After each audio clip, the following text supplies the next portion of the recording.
Before starting session, let me introduce first our guest. Dr. Prashant Ambad is currently working as a professor and dean at Maharashtra Institute of Technology, Aurangabad. He has over 20 years of teaching experience. Dr. Ambad completed their ME in production engineering and PhD in reliability engineering from IIT Delhi. His areas of specialization are reliability engineering, maintenance management, and quality engineering and industry supervision. Dr. Ambad has published over 20 research papers in reputed national and international journals. He has also authored book chapters and papers in conference proceedings. Dr. Ambad has successfully completed industry consultancy and research projects sponsored by various agencies. He has been involved in organizing several national workshops and faculty development programs. He has held important administrative responsibilities like being HOD, MBA coordinator, research coordinator, IQAC director, etc. Ambad has worked as a resource person and delivered expert talks at various institutes. He is a life member of professional bodies like IST, IIIE, IAUG, and IIT. Dr. Ambad has been recognized with several awards, including Young Achiever Award by Rotary International and highly commended Super Awards. So, not taking much time, I would like to request Ambad sir, please guide us on the topic of course outcome and program outcome attainment.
I'm audible. So most of you are known faces from this institute and Ambedkar, Aurangabad. So this is the topic. The challenging thing is again today is to add your plans, and now you are addressing the topic which is you may find it as a more topic because this is more of like teaching learning related things, and I think how many of you are having idea about course outcomes?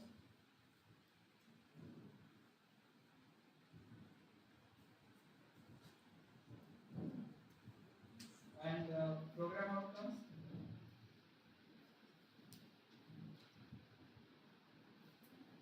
So there is one more term called as a program specific outcomes. So that is not included here. As the topic given was this in the brochure, so I have kept the topic same. But there is one more term called as a program specific outcomes, and that term was not even included into the NAC. Means if you go through the SSR of NAC, so it is not included. But when I had a discussion with several people, so it is going to be there because that is required in some programs. So these are some contents of my presentation. I'm doubtful how much I can cover today because when I have conducted this particular contents in one of the other workshops, it took around 6 hours. I'm sure this will not cover fully today.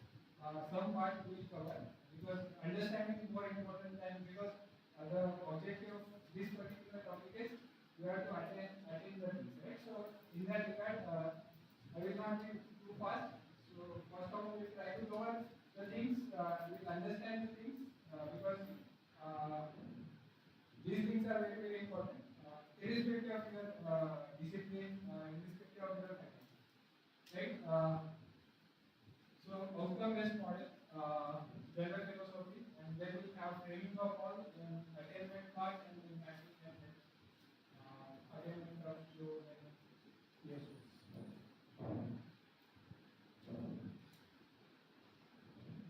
Okay, so I generally start my presentation with this slide. Okay? So what you will infer from this slide?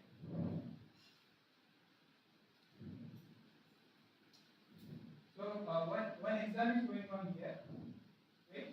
And you will find different animals are sitting here, and the teacher is asking that the exam is about climbing the tree, right? So if the exam is about climbing the tree, so who is scored more?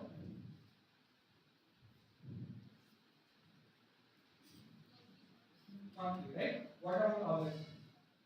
So you will find there is a fish also, right? So what about fish? So fish will fail, right? So can you say that based on this particular exam that the fish is not having that abilities which is required? Why?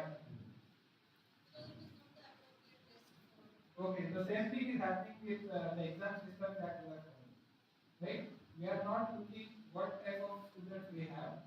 We don't know what type of variety we have, and still we are following the same exam pattern everywhere, right? So till yet it was only written exam that we are following in most of the universities, which is the only there are some like split has been done like 80-20 or like that, but mostly you will find everything is boiling down towards written things, right?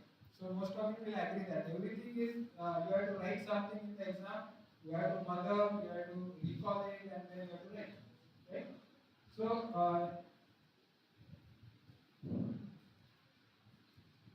okay, so the same thing is here. Everybody is genius, but if you judge a fish by its ability to climb a tree, it will live its whole life believing that it is stupid.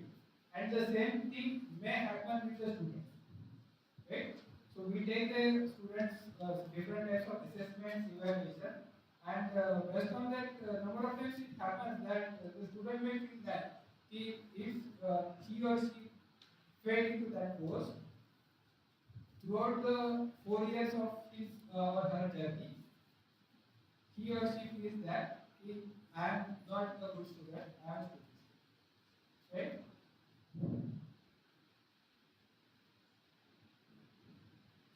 Okay, if you go through the SSR, there are 3 varieties mainly. There are so many different things. The first one is university. In university, you will find the weightage given is around 35. If you go to autonomous institutes, the weightage for COs and POs is given as 50. And if you go into the setup of affiliate, right, the weightage given is around 45. So you find it varies from 35 to 50, right, depending upon whether you are affiliated institute, whether you are autonomous institute, or whether you are university, right? So I hope most of you are either falling into autonomous or affiliated, right? So out of 1,000, the weightage is around 45 or 50. It is substantially good, right? And as you know that we are into a NEP 2020 policy, and with this particular policy, it is likely that this weightage will go up and up and up. Because in engineering education, already there is another accreditation body called as MBA, in which the weightage is around 2 criteria are assigned for this particular, and some more criteria are also added the weightage related to this. And with this, you will find NAC is also moving towards that, where more of the things will go towards outcome-based education, right? Okay. So what is outcome-based model? So what is your comment for outcome-based model, other than the Maharashtra Institute of Technology? What is outcome-based model? Yes.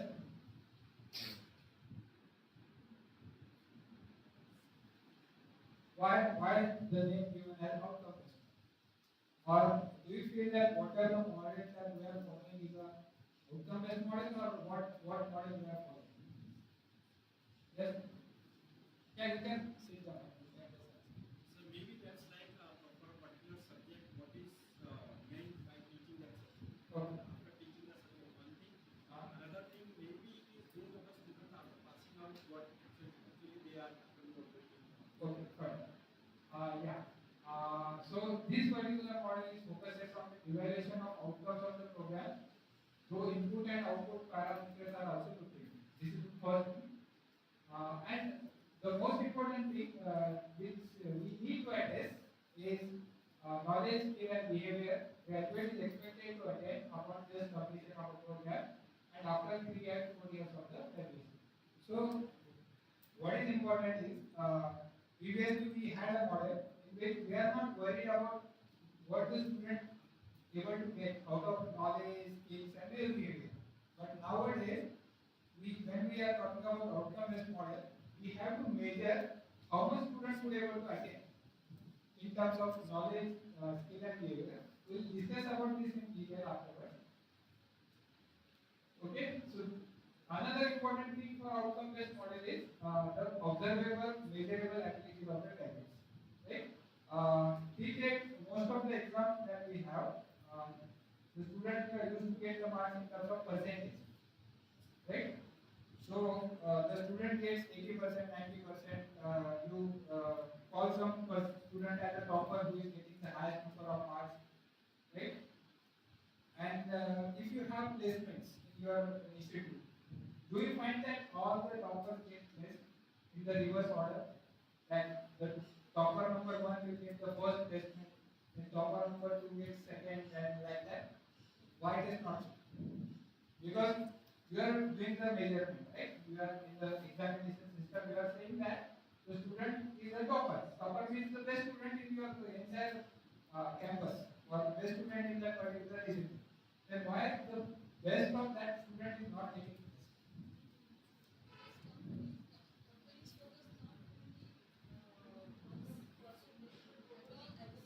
Okay, so do you mean that the assessment system that we are following is not good?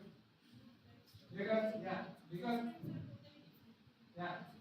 but see, you have to plug it right somewhere, because what they are doing is we are evaluating the students. Okay. Okay. So as per madam, we are evaluating one aspect, right? So what is that one aspect? Okay, writing skills, right? But what is the requirement of company? Whether the company will place you only based on your written skills? No, right? So company needs some additional things, right? So some additional things maybe like the students should be good in communication, right? The students should be good in attitude. The students should be good team member, right? Or students should be good in finances, right? And there are a number of things which cannot be judged based on the examination system that we are following, right? So that will be possible with the outcome-based model, right? Okay. There is term called as graduate attributes, which is very common in engineering education. So if you want to be an engineer, if you want to be a graduate, there are some attributes required that has to be there in the student. So these I have given by graduate attributes. I will not go into details of this now. I think this problem is okay. In MBA, this model is followed for the input output, and then 2013 onwards, the MBA is shifted to outcome-based education. Okay. Okay. What is important is that the higher order abilities and professional skills. In the present examination system, as we discussed, the memorization as the dominant case. I hope all of you agree that we are more into what how much student can learn, and based on that, how much he or she can write, and based on that, the marks are awarded. And then we say that that student is a good student or a best student like that. But is that the actual case? No. The recall of factual knowledge, though essential to any examination, is only one of the several abilities to be demonstrated by the graduates. As the madam has said, it is one of the abilities that the student has to demonstrate. What is important? The assessment process must also test the higher level skills. So we will also understand what is higher level skills. Right? The ability to apply knowledge, solve complex problems, analyze, synthesis, and reason. Right? So we'll see what is all this when we go into the Bloom's taxonomy. Professional skills like ability to communicate, like the same thing what I was discussing. How student can communicate, how student can work in teams, how student can go for lifelong learning. Because this is one of the most important aspects any student should have. Because once the student gets graduated from the institute, he don't have anything called as a mentor. Nobody will tell him that what problems occur and how to solve this problem. So there, the lifelong learning skills are very much important, right? So have become the important element for employability of the graduates. So important that the examinations also give the appropriate weightage to the assessment of these high level skills and the professional competence. So what is required in outcome-based model? So higher level of skills are required, and our education is not addressing this particular aspect. Still, you will find most of the exam papers, if you go through the exam papers, where we do the assessment at our institute also, we will find explain type of questions are more. We write explain and what and where and that type of questions are more. So do you mean that with that or describe somebody have more words in or more additional dictionary words or the vocabulary with him or her, some additional words can describe, right? Discuss, those illustrate, those get added, but everywhere the meaning is same. Student write the same answer, whatever you will use the word, right? So you ask for describe, you ask for explain, you find the same answer is given by the student, right? So in that the higher level of skills are not being addressed. Okay.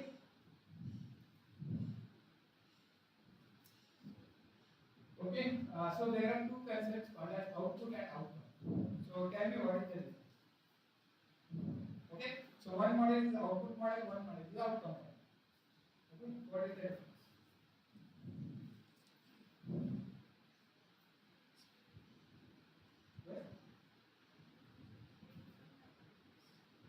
Outcome, output. Any other answer? It is prediction. Yes. Output exactly what we get, outcome will be like predictions or expectations that this will come. Okay. So I will give you one example. Okay. So this is one situation. There are two cities. This is the city A, where there is a residential area and the workers are working, staying there. Then there is city B, where they have their workplace, right? Every day, and we will find there is a bridge, which is about 5 kilometers from city A, and the bridge is around 5 kilometers from city B, right? So every day, the worker has to start from his workplace, from his city A, the residential place, and then travel across 5 kilometers, cross the travel for 5 kilometers and reach to the workplace. Right? So every day, because all the workers in this company are staying in this particular residential area of CPA. Right? So what is happening? As you are traveling around 10 kilometers, 5 kilometers to reach to the base, and again 5 kilometers to reach to the workplace, and again the same thing repeated again in the evening. So they start at from CDP in the evening, again they go to base, again they go to residential area. Right? So what is happening because of this? The workers, because of lot of traveling, what is happening? What happens in Mumbai? The same thing is happening here. So you are traveling a lot from your residential place to your workplace. They get tired. They may not be able to work the way they have to work. Again they get tired. Again they go back to home. Again they get tired, and again they could not able to work. They wish to work. Right? So then what is happening? The company has thought of this, and the company has done this. Right? What they have done? They have built a bridge here. Right? So the bridge is around 500 meters from city A and 800 meters from city B. Now the distance was earlier it was around 10 kilometers. That has been reduced to 1.3 kilometers. Right? Because it is 500 plus 800. So what is the impact of this? Yeah. So less time to travel. So your transportation cost will also get reduced if you are using a vehicle, and if you are walking, your efforts will get reduced. Right? Then they can spend more time with their family because they can leave little bit late, and they can reach to the home again early. Right? So company is also benefited because the company also gets the benefits in the sense that the workers are reaching in time, again they are not having any issues, they are not tired, and then the company gets to able to work well. Right? So this is the outcome of this. What we have done here, what change we have done? We have only changed the location of the bridge. Right? And as we have changed the location of the bridge, the output that we were getting earlier and the output that we are getting now has the difference. We have not changed the workplace, we have not changed the residential places. What we have done? We have changed the route, in short. Right? And we could able to achieve the same thing or much better thing what we could able to achieve earlier. Right? So that's why it is called as outcome is the achievement of the output. So you are getting additional outcomes when you have changed the location of your. Okay. So in the case of outcome based education, we see that what the students need to learn. Right? Second is what the students demonstrate to the professional world. Accordingly, designing both curriculum and delivering methods or mechanisms to build the required skills and competencies. Right? So, I am not sure about everybody from all of you, but if you see the curriculum that we are designing is really addressing this. So, what is the way of doing? You might be involved into the designing the curriculum at different universities or maybe at your institute. So how we design the curriculum?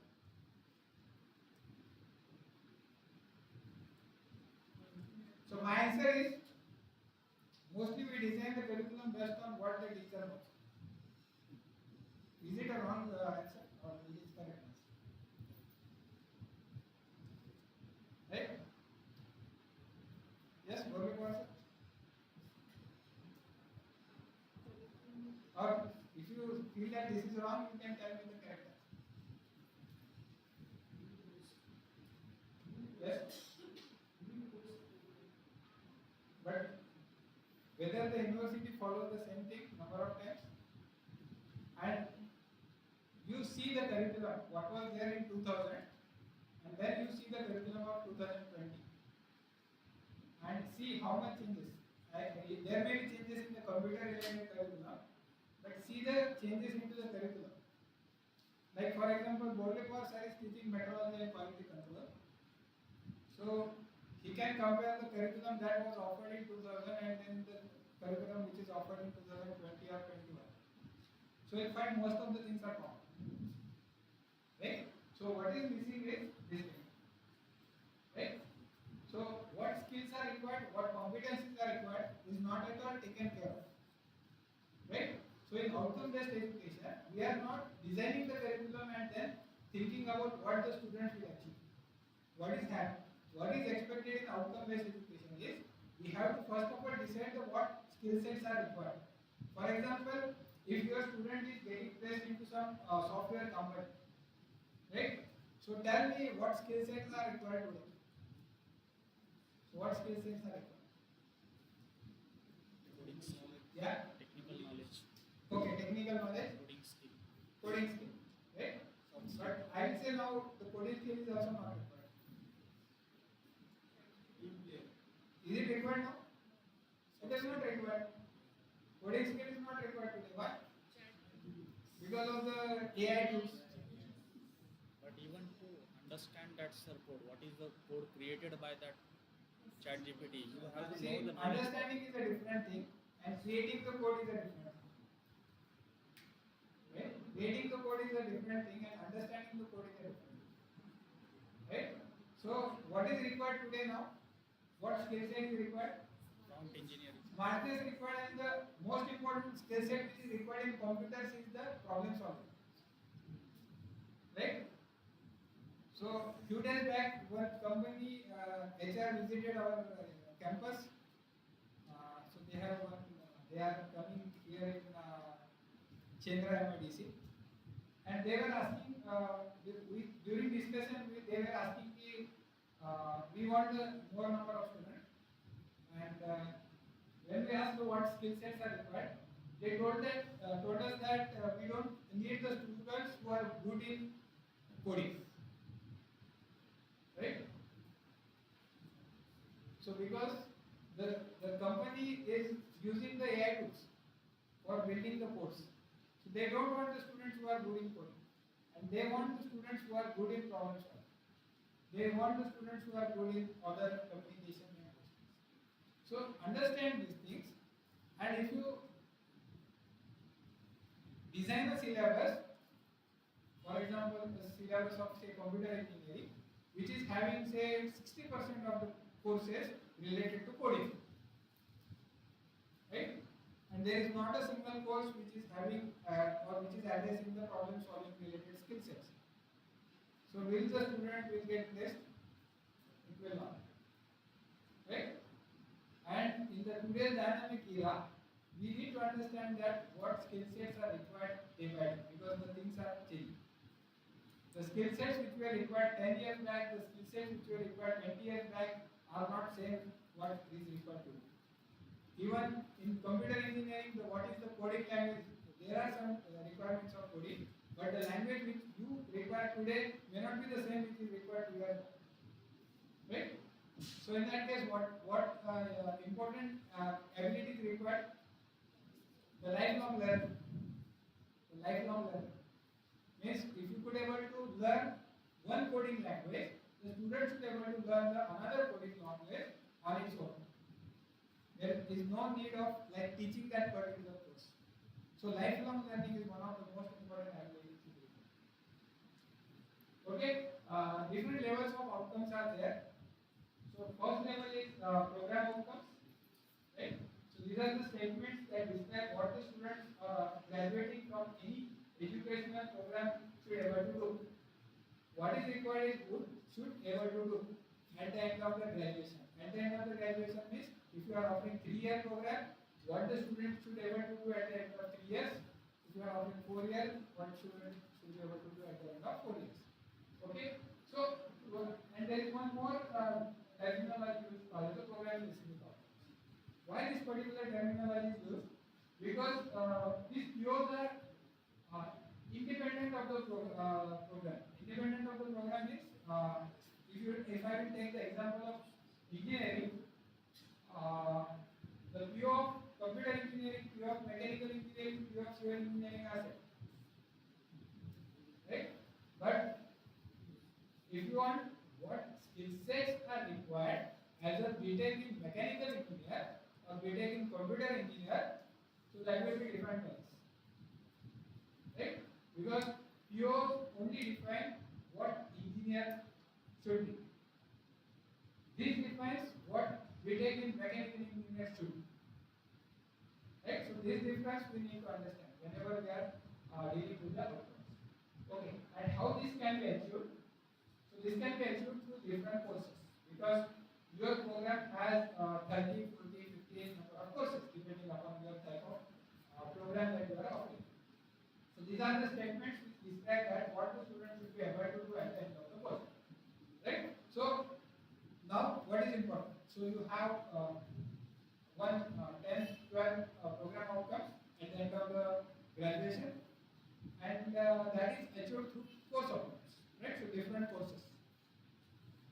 Okay, so if you want to achieve these things, so we have to do the mapping. We require mapping, right? So otherwise we will not understand what is achieved through different courses, how we can achieve that particular program outcomes through different types of courses. We are offering 30, 40 courses, and that 30, 40 courses will finally build into a program outcomes. The 30, if you have 30 courses, the 30 courses may have 6 outcomes each. So 30 into 6, 180 outcomes. So that 180 outcomes again will be mapped with the 12 program outcomes.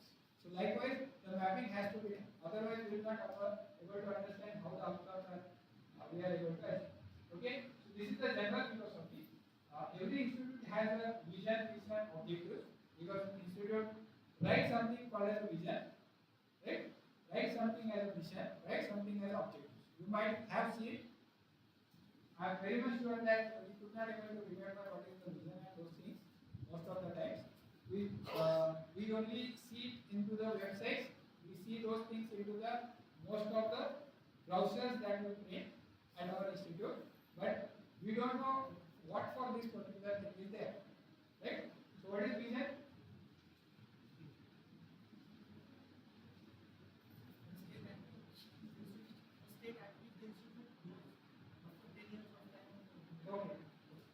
Okay. So as Bhalkikar was said, so after 10 years, where the institute should be. You might have seen the vision like the institute should be Institute of Excellence, like that. So the vision statements include the things like excellence and those things, or the globally competitive, like that, right? And basically vision states what is the way to reach to that particular vision, right? And there are objectives that is set by the institute. So while doing the development of these particular different things, we go from top to bottom. First of all, we go for vision, mission, objectives. Then we frame the program outcomes. In engineering, it is already there, but in other programs like BSc, BA, BCA, BCS, we have to frame it. PSOs, we have to frame irrespective of the program of study, and then we have to frame the course outcomes. So this, if you see the arrow, the development is starting from vision, and then we go up to course outcomes. And in the case of attainment, there is a reverse. Right? Achievement is done. First of all, we achieve the course outcomes. Rest of the course outcomes, we will achieve the program outcomes and program specific outcomes. And rest of that, we will be able to achieve the vision and mission of the institute. So this we need to understand. The things when the design is there, the design starts from top to bottom, and the attainment starts from bottom to top. Okay? And this will be like this, right? Because the vision mission may be a single statement, the PSOs may be multiple number of statements, and you will have more number of COs, which is addressing those POs and PSOs. Okay, this thing is very, very important for any institute. We have to disseminate, right? Because you have different stakeholders who should know what type of POs their program has, what type of PSOs the program has, what type of course outcomes the program has. So that dissemination can be done through these various ways. So if you go to any institute website, you will find the PO is there, PSO is there, COs are placed into the different departments. All those things are already there, and along with that you can have some additional things. Depending upon what type of outcomes you want to disseminate, you can use any one of these pages. Okay? You will get all these things on the record. Okay. The first outcome which is most important is the program. Okay? So program outcome is what the student should be able to do at the end of the graduation. Means if you are an engineer, at the end of 4 years, what the student should be able to do. Right? So these again are into three things. Three domains are very important when I am talking about the program outcomes. The first domain is the knowledge domain, the skills domain, and the attitude domain. A graduate should have at the time of graduation. Right? Okay. In case of 3-year degree programs, no agency has formally defined PO. In engineering, it is there. What the engineering has done, because engineering already had one national accreditation body called as NBA, so that body has defined these POs. But in UGC affiliated institutes or UGC approved institutes, mostly you will find the POs are not defined. So in that case, what you can do? You have to define your own POs. Right? So POs of all professional programs in engineering and other areas are identified at national level by the concerned accreditation body, but not at for the third 3-year programs. So as I have already told you that POs are not specific to discipline. So these are general. Okay, so these are identified by the university or autonomous colleges offering 3-year programs. Okay, so how to frame the POs? If you don't have, if you have, you are lucky and you can work on that. But if you don't have, you have to follow some processes. Right? So if you are going for NBA, if you are going for NAC, this process has to be defined, and you need the minutes of meeting of all these things. What is required as a document? Because if you are following, because if you go to any accreditation body, the most important thing is the process followed. Right? And for every process followed, you can have some flowcharts, and that flowchart you can keep with you and collect all the relevant evidences based on this. For example, if you see here, the draft, the institute vision, based on your institute vision mission, you decide your departmental vision and mission, and based on the departmental vision and mission, you draft the version of yours. So that will be generally drafted by. You can constitute a committee at the department level, which will be having only maybe senior people, and those people can draft this version of yours. So that will be the first phase. After that, we have to collect the views from the different stakeholders. What is stakeholder? The stakeholder. What is stakeholder? Participants. So those who are directly or indirectly get affected or get benefited from the your act, right? So who are them? So students don't have much information about this, so it is not given here. So you have alumnus, then the faculty, then industry, professional bodies, and your program partners. So these are different stakeholders that a particular course may have, and based on those different stakeholders, you can collect their views, and based on their views, again you review and analyze, and then you can have one program assessment committee at the departmental level. In NBA, we call it as a IQAC, Program Assessment and Quality Improvement Committee.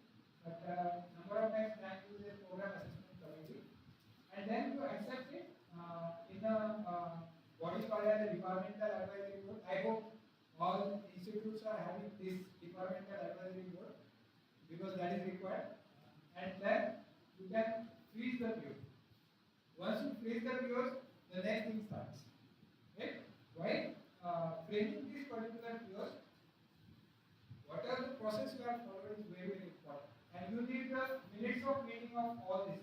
You need the email communications, you need the letters if you are sent some letters to these people like faculty or sort of alumni, industry. So all the documentation is required. If you are preparing a draft version of yours, you need a minutes of meeting.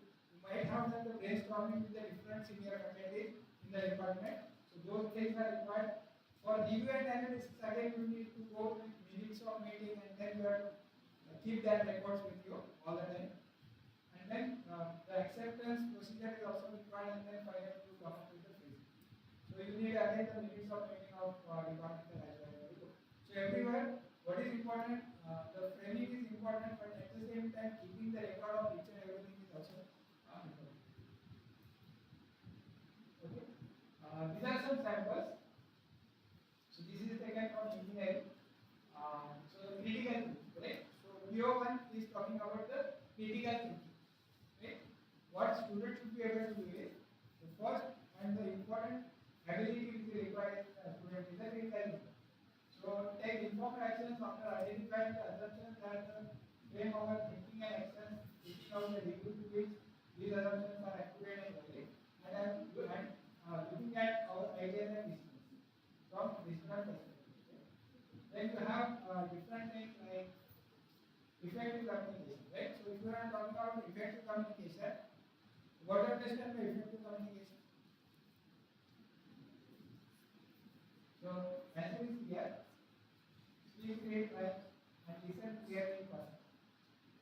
Right? So how will you identify this? That is again a different question.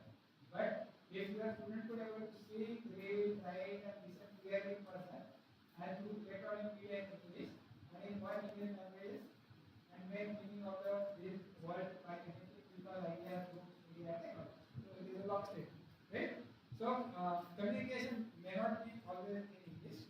So depending upon what type of, like if you are dealing with some program called as BA Marathi, your communication may be related to Marathi. Right? If you are dealing some French course, the communication may be related to French. So English is one of the languages that you need to understand. So communication may not be always English. Right? Then social interaction, elicit views of others, mediate disagreements, and help to reach the conclusions in society. Right? So how students are socially developed. So that may be one of the things which is required to be understood. So these are some more views like effective citizenship, ethics, right? So these are the things which are required in students. So my question is, okay, for communication, what course will be offered? So if you want to improve on the communication, what course has to be offered? Because all these POs are addressed through what? Course. These are POs. These are to be addressed through different types of courses. Communication, right? Okay, that is an easy question I have asked. Now tell me, how will you address it? So tell me the name, course name. Emotional intelligence. No, it may be up to some extent. Ethics. Human values. Universal human values. Okay. Yeah. Ethos and values. Okay. So then, what the government has done in NEP, you will find these related ethics related program outcomes were not addressed to that level. So they have introduced this particular course called as a universal human values. And now they have included one discipline or one domain into the NEP 2020 called as a value education. Right? So value education may have so many number of other different types of things. Right? So environment and sustainability. So there is one course of environment always in the first year or second year of engineering, and I hope it is also there this year because the university has made it compulsory. Right? But how many courses we have related to the environment? Because see, we have 12 POs, right? So out of communication skills, how many communication skills we have? It is 1 or 2, right? So we have 14 number of courses or 30 number of courses depending upon your degree. So only one or two courses are addressing communication skills. Whether that is sufficient, it may not. Right? Then environment. You have a single course in first year which is addressing the environmental things, and that is mandatory from the university. That's why we are offering that. Right? Then lifelong learning. Tell me how many courses you have related to lifelong learning. So we have to develop the ability of student as a lifelong learner. So how will you do that? Yes?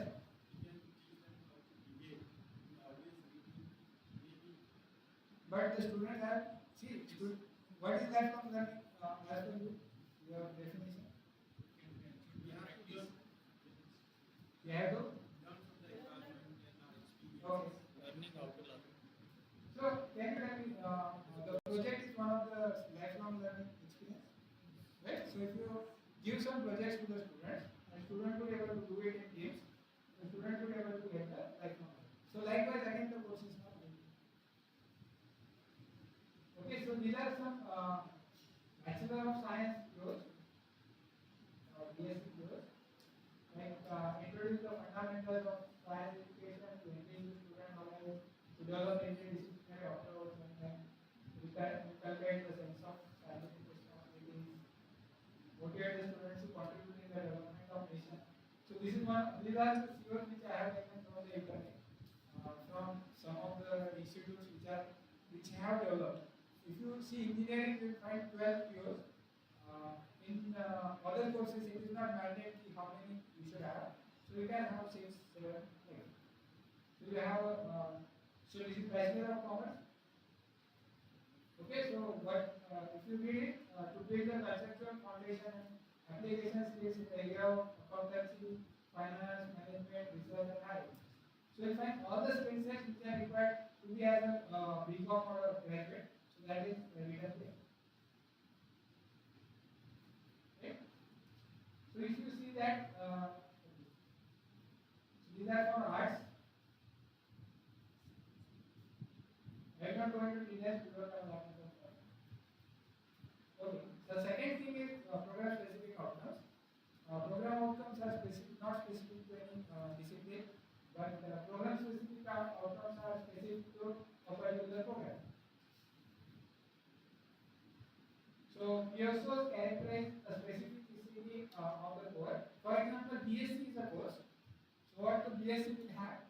Program outcomes. And if I am pursuing BSc in mathematics, so I should also have the BSc. Because as a BSc, I am expecting something from the student. But if I am dealing with BSc mathematics course or BSc botany course, I need something else. Right? So because students go through BSc, BA, BCom, there are some abilities required. But if I am doing say commerce in finance, BCom with specialization in say finance, so I need some specialized things of finance, which may not be there related to accountancy. So that has to be done with the help of program specific outcomes. So these are generally 2 to 4 in numbers, not much. That is already defined. So curriculum of program is derived from POs and PSOs. Right? So these are this should apply all the 4 courses of the program. So what is important? The program has various types of courses. So one is core course. What are others? Elective courses. Right? I don't know how many there in BCA, but elective courses are there. Again, now with NAP, they have done additions. I think with affiliated, next year the NAP will be implemented. They have done with addition. In elective, again, there are different types. The program specific electives, again, you will have open elective. Right? So that will be the addition that will be done. Again, there will be some additional courses like skill based courses, there will be addition like value based education. Right? So those things will be added. So in that case, PSOs is only addressing the core courses of your program. Okay? Other things like communication skill and those things may not be part of this. So you have to skip the communication skill related course when you are talking about the course of BSc. But if you are talking about the course of say BA in English, you may take that as a core course. Right? So depending upon what type of program is offered, you have to decide whether the course is a core course or whether the course is an elective or any other value-added course. PSO should capture the scope of streams of the program. No curricular gaps will exist in the PSO. So this thing is very, very important. Those who have done, who had described these things or who have already done something with the gaps, so there should not be any gaps in PSO. There may be gaps in POs. PSO should not have any gaps because that is the minimum thing which is required to be done by the school as a BTech in particular or BSc in particular. Okay? So what do you understand by gaps? Do you know what is curricular gaps? Here now? No, it is not gap. See, as a so you belong to which? Yes. BSc? I am engineer. I am teaching for BSc. BSc? BSc IT Science. BSc IT, right? So we are dealing with BSc IT. And as a student of BSc IT, some things are very, very important to learn. And you have not included that thing into your curriculum. Is a gap. Means, for example, if I am dealing with some course say BA in English, and I am not including a course of communication skills, what will happen? So it is a gap. Because as a curricula, some things are very, very important, and that has to be included into the curricula. But if you are not included, so that is belongs to gap. For example, I have designed the course of BTech in computer science or anything, and I have not included mathematics. What will happen? Students will be happy, but what on the other side? They could not able to develop the analytical skill sets which is required as an engineer. So that is a big gap into the curriculum. Okay? So that should not happen. Okay. One important thing, do not use the words like etc. various. So number of times we have a habit to use various, right? Or etc. type of words or such as type of words. Don't use those types of words whenever you are talking the PSO. Okay? This is the structure of PSO. PSO statement should start with one thought for action words. Some examples of action words are calculate, specify, conceive, design, plan, architect, and that. The action words should be followed by clearly identified objects related only to the program of concern, and if required by the conditions under which the action has to be performed. So I will skip PSO if you will get that. I am not going into this. The most important thing that I need to address today is the course of course. Right? So this is very much required. Right? So if you go through the pyramid, you will find we have covered POs, we have only understood the PSO. And the most important thing that we need to understand as a course teacher, because PSO and POs number of times has to be taken care of more at the department level or at the program level. But as a teacher, everybody has to understand this POs. Right? So we'll concentrate on this. Okay, so if you see the definition, number of times people call it as learning outcomes. In accreditation, we call it as a course outcome. So learning outcomes are the statements of what the learner is expected to know, understand, or able to demonstrate after completion of a process of learning. Right? So student is learning, you are teaching. Okay? So the teacher role is to teach, the student role is to learn. Okay? And in that case, if you see the definition, so this is student centric or teacher centric. It is a student centric that we need to understand. The course outcome definition is student centric because we are not learners. Okay? So what the definition says, what the student is able to do at the end of the course. So the most important thing as a teacher we need to understand that whatever the course outcomes we are designing, that should be learner centric. Learner centric means what student is up to. Right? Okay, the number may vary. They may be 6 plus minus 2 based on the credits offered.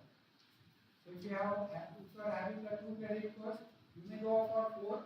If you have 3-4 credit course, you can go up to 6, or you can go up to 8. If your course is having 4 number of credits, and if you are having 5 to 6 credit course, that number may go up to 8 to 10. Sorry, 6 to 8 10. Plus minus 2. Right? So this is a thumb rule. There is no specific rule defined, but if you go to the different accreditation agencies, the number varies. For example, MBA says 6 outcomes has to be there, course outcomes. In other accreditation bodies like NAC, they are not defining it perfectly, but you can use this particular scale or use this particular rule to decide how many outcomes I should have. Okay, how the process of learning will take place. So either it will be done with the help of lecture, model, course one, and or an entire program. Okay, so CO has to be a learner centric, what a learner has achieved, and not teacher centric, rather than the intentions of the teacher. So this is most important thing. Right? What I want to emphasize, because what teacher wants and what the student should learn is not expected. What the student is expected to learn, that has to be taught. Right? It is not what teacher wants to teach and the student will do. Right? Okay, so the learning experience takes place by creating learning experience for learners is the center of outcome based education. In other words, the student should be placed first in our design of learning outcomes, assessment tasks, and teaching and learning activities. So these are 3 important activities of any teaching learning process. The first activity is integrated learning outcomes. So you have to decide upon what are the learning outcomes you will have, what are the learning activities that you will take, and then the assessment is the key. And this, if you go through this is a cycle.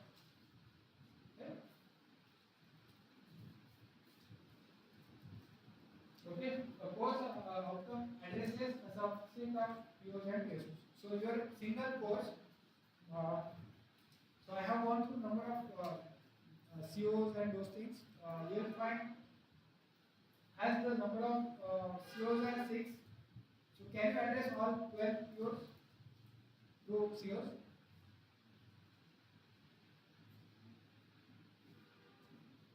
I will ask the question other way around. So POs are the things which has to be done at the end of the derivation, right? You may have 12, 10 number of POs, and in each course you have 5, 6, 7 COs, right? So as per your opinion, how many POs has to be addressed by one CO or one course? Yes? Or there is no specific? Only one? At least one. Okay. Any other answer?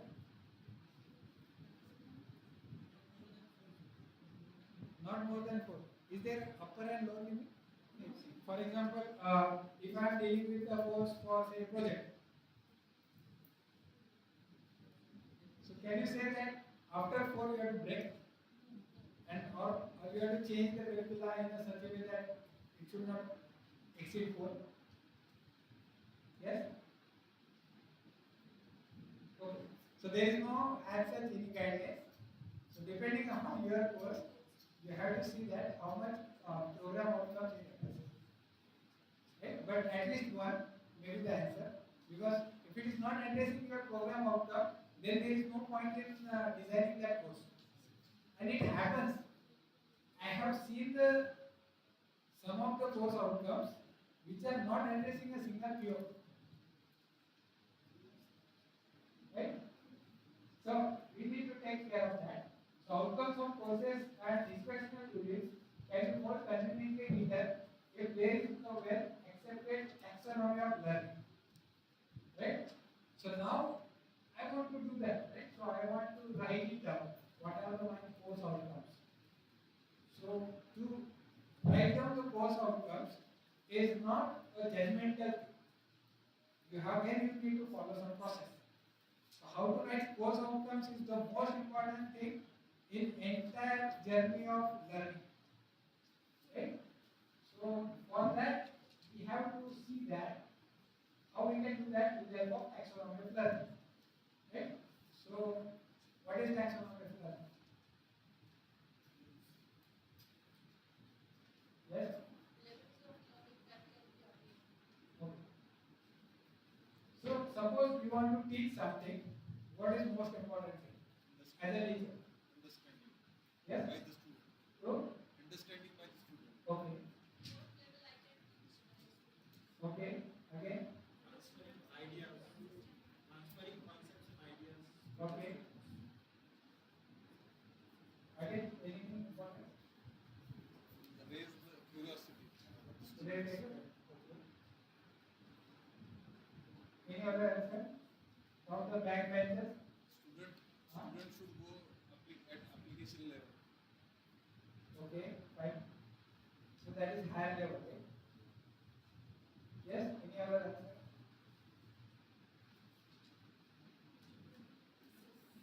Because see, what is the other taking is students are learning. So do we not require to understand that how the students are learning? So do we not require how the student learns? Right? So if you are teaching some course, say mathematics, right? And you start writing on the board, or you know that with PowerPoint presentation, your speed increases, right? You start teaching a course of mathematics on a PowerPoint, right? And then you completed your course of 40 hours on PowerPoint presentation. You completed it in 20 hours. It is very easy to do, right? So what will happen? You have a course of say mathematics, and you have taught the course entirely of the PPT. Yes, Dr. Sir, what will happen? Fine.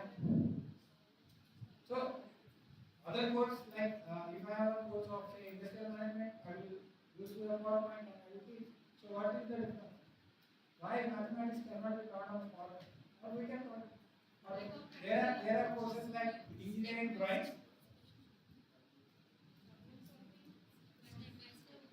So what is missing? What is missing basically?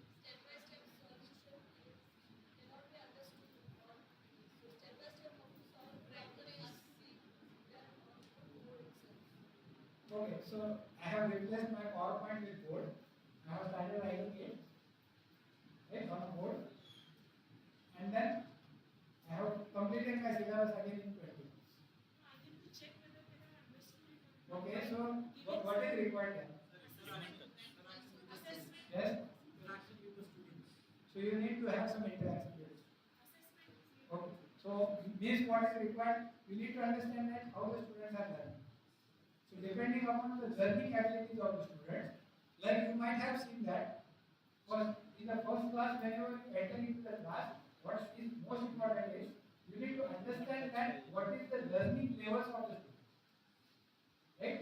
Because some students may be able to learn the things on PowerPoint also. Some students are required to solve more number of problems on the board. And again, you need to reach to the student. Again, you need to understand whether they are writing it or not, whether they are solving the problems or not. Some students may need additional problems to be solved at home. So depending upon the level of students that you are addressing, you need to understand what will be your teaching method. Right? So, sure. So outcome statement should have well-defined structure. So the theme what is I am telling you how learning happens, how to spell out the statement for this. Understanding of how learner learns is important before we start the defining the rules. So how the learning happens is the most important thing.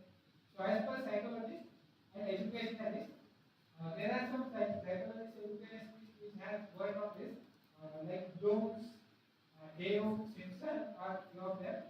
Learning takes place through three domains, which we need to understand. There are three domains through which the learning takes place. Okay?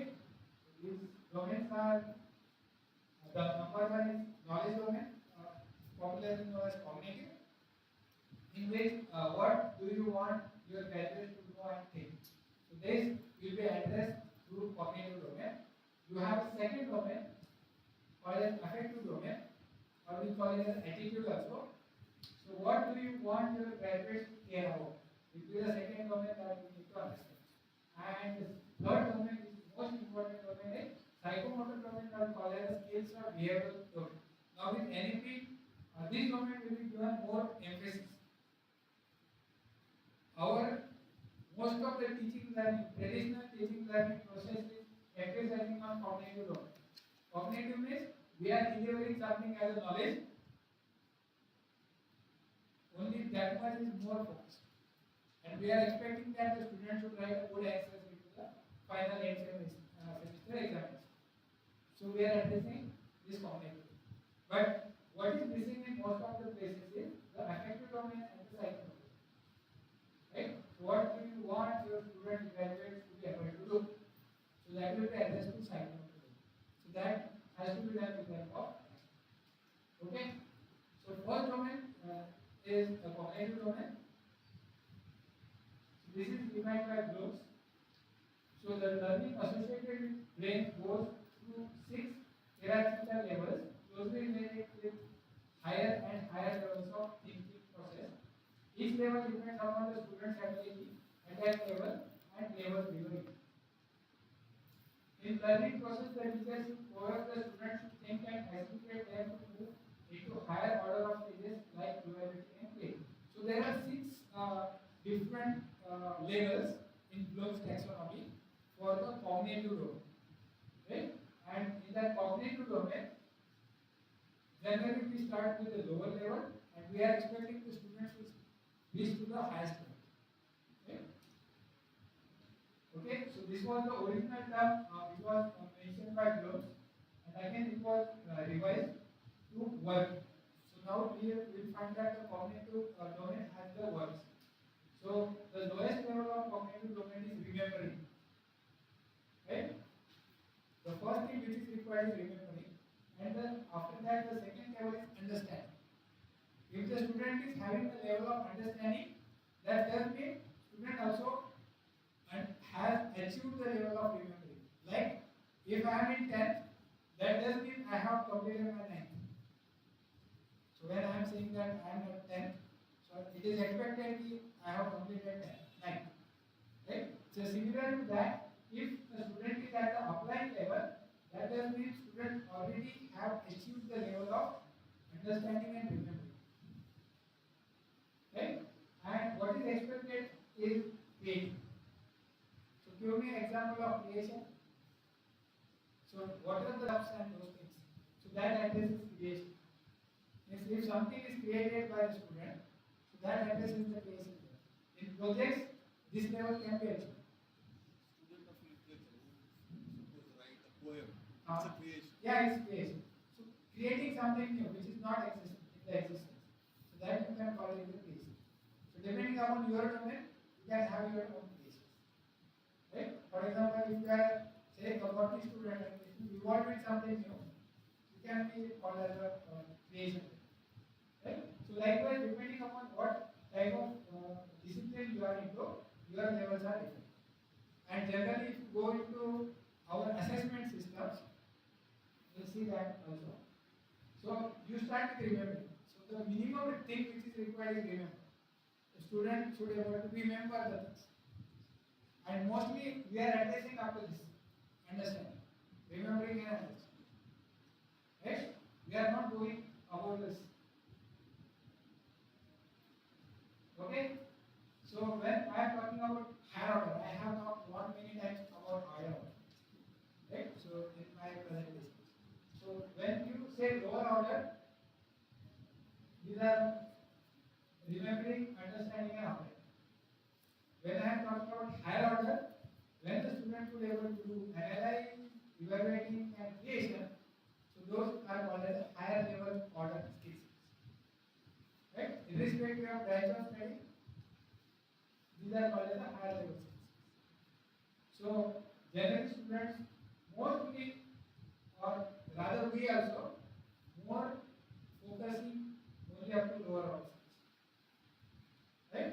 And if you have to achieve higher levels, you have to add some more assessment tools into your curriculum.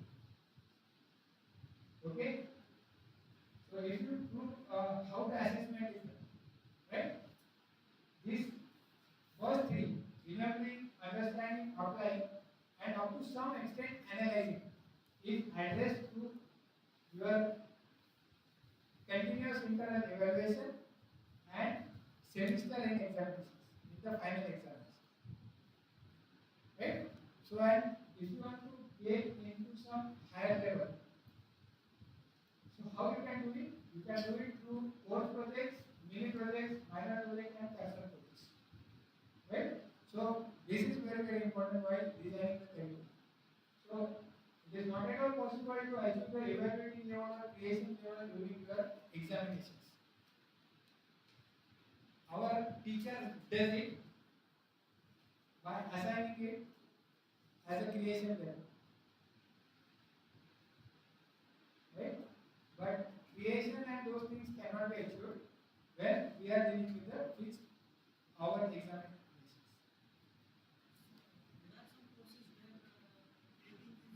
You tell me the course.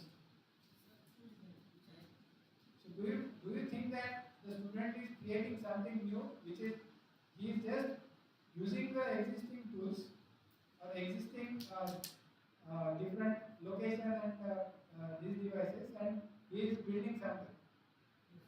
So do you call building? He is applying the application. So you are going only up to application in case of tourism, not about that. Creation is something which, for example, whether you are asking the student to design new location device.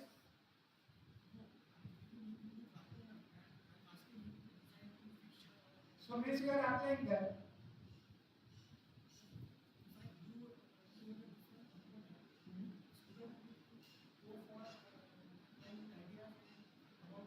So you are saying applying the ideas, okay? Not creating. It is not creating. It is applying the things. Already you have something with your location devices, you know, and based on that you are trying to address that particular problem. So that is applying. Creation is not applying. Okay. Okay.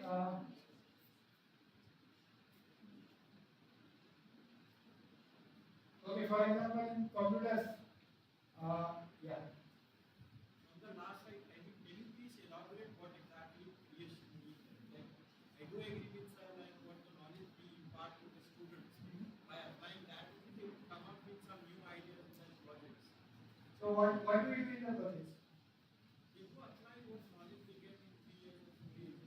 Okay, but whether they come up with something new, That's what expected. But if they are not coming with that, they are not achieving this particular creation. Like the startups are coming up, they are coming up with new products, right? Even students are coming up with startups in their second year, third year. So those can, but if they are doing something by just looking into YouTube's and you call it as a project, so that may not be project. You are using already available knowledge and you are creating something. novel ideas. Right? It should be some novel idea which is expected to be addressed. Okay, the second domain is affective domain. So affective domain talks about the emotions, right? Or it talks about the attitude of the student, right? So, so this is one again. Actually, this is again revised into another thing. So again,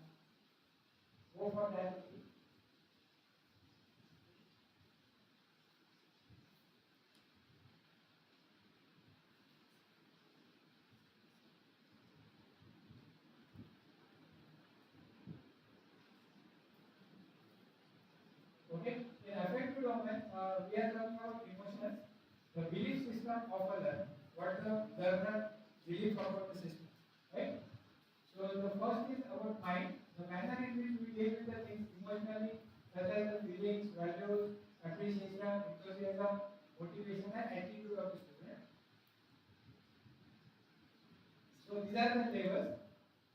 So the first level is receiving phenomena.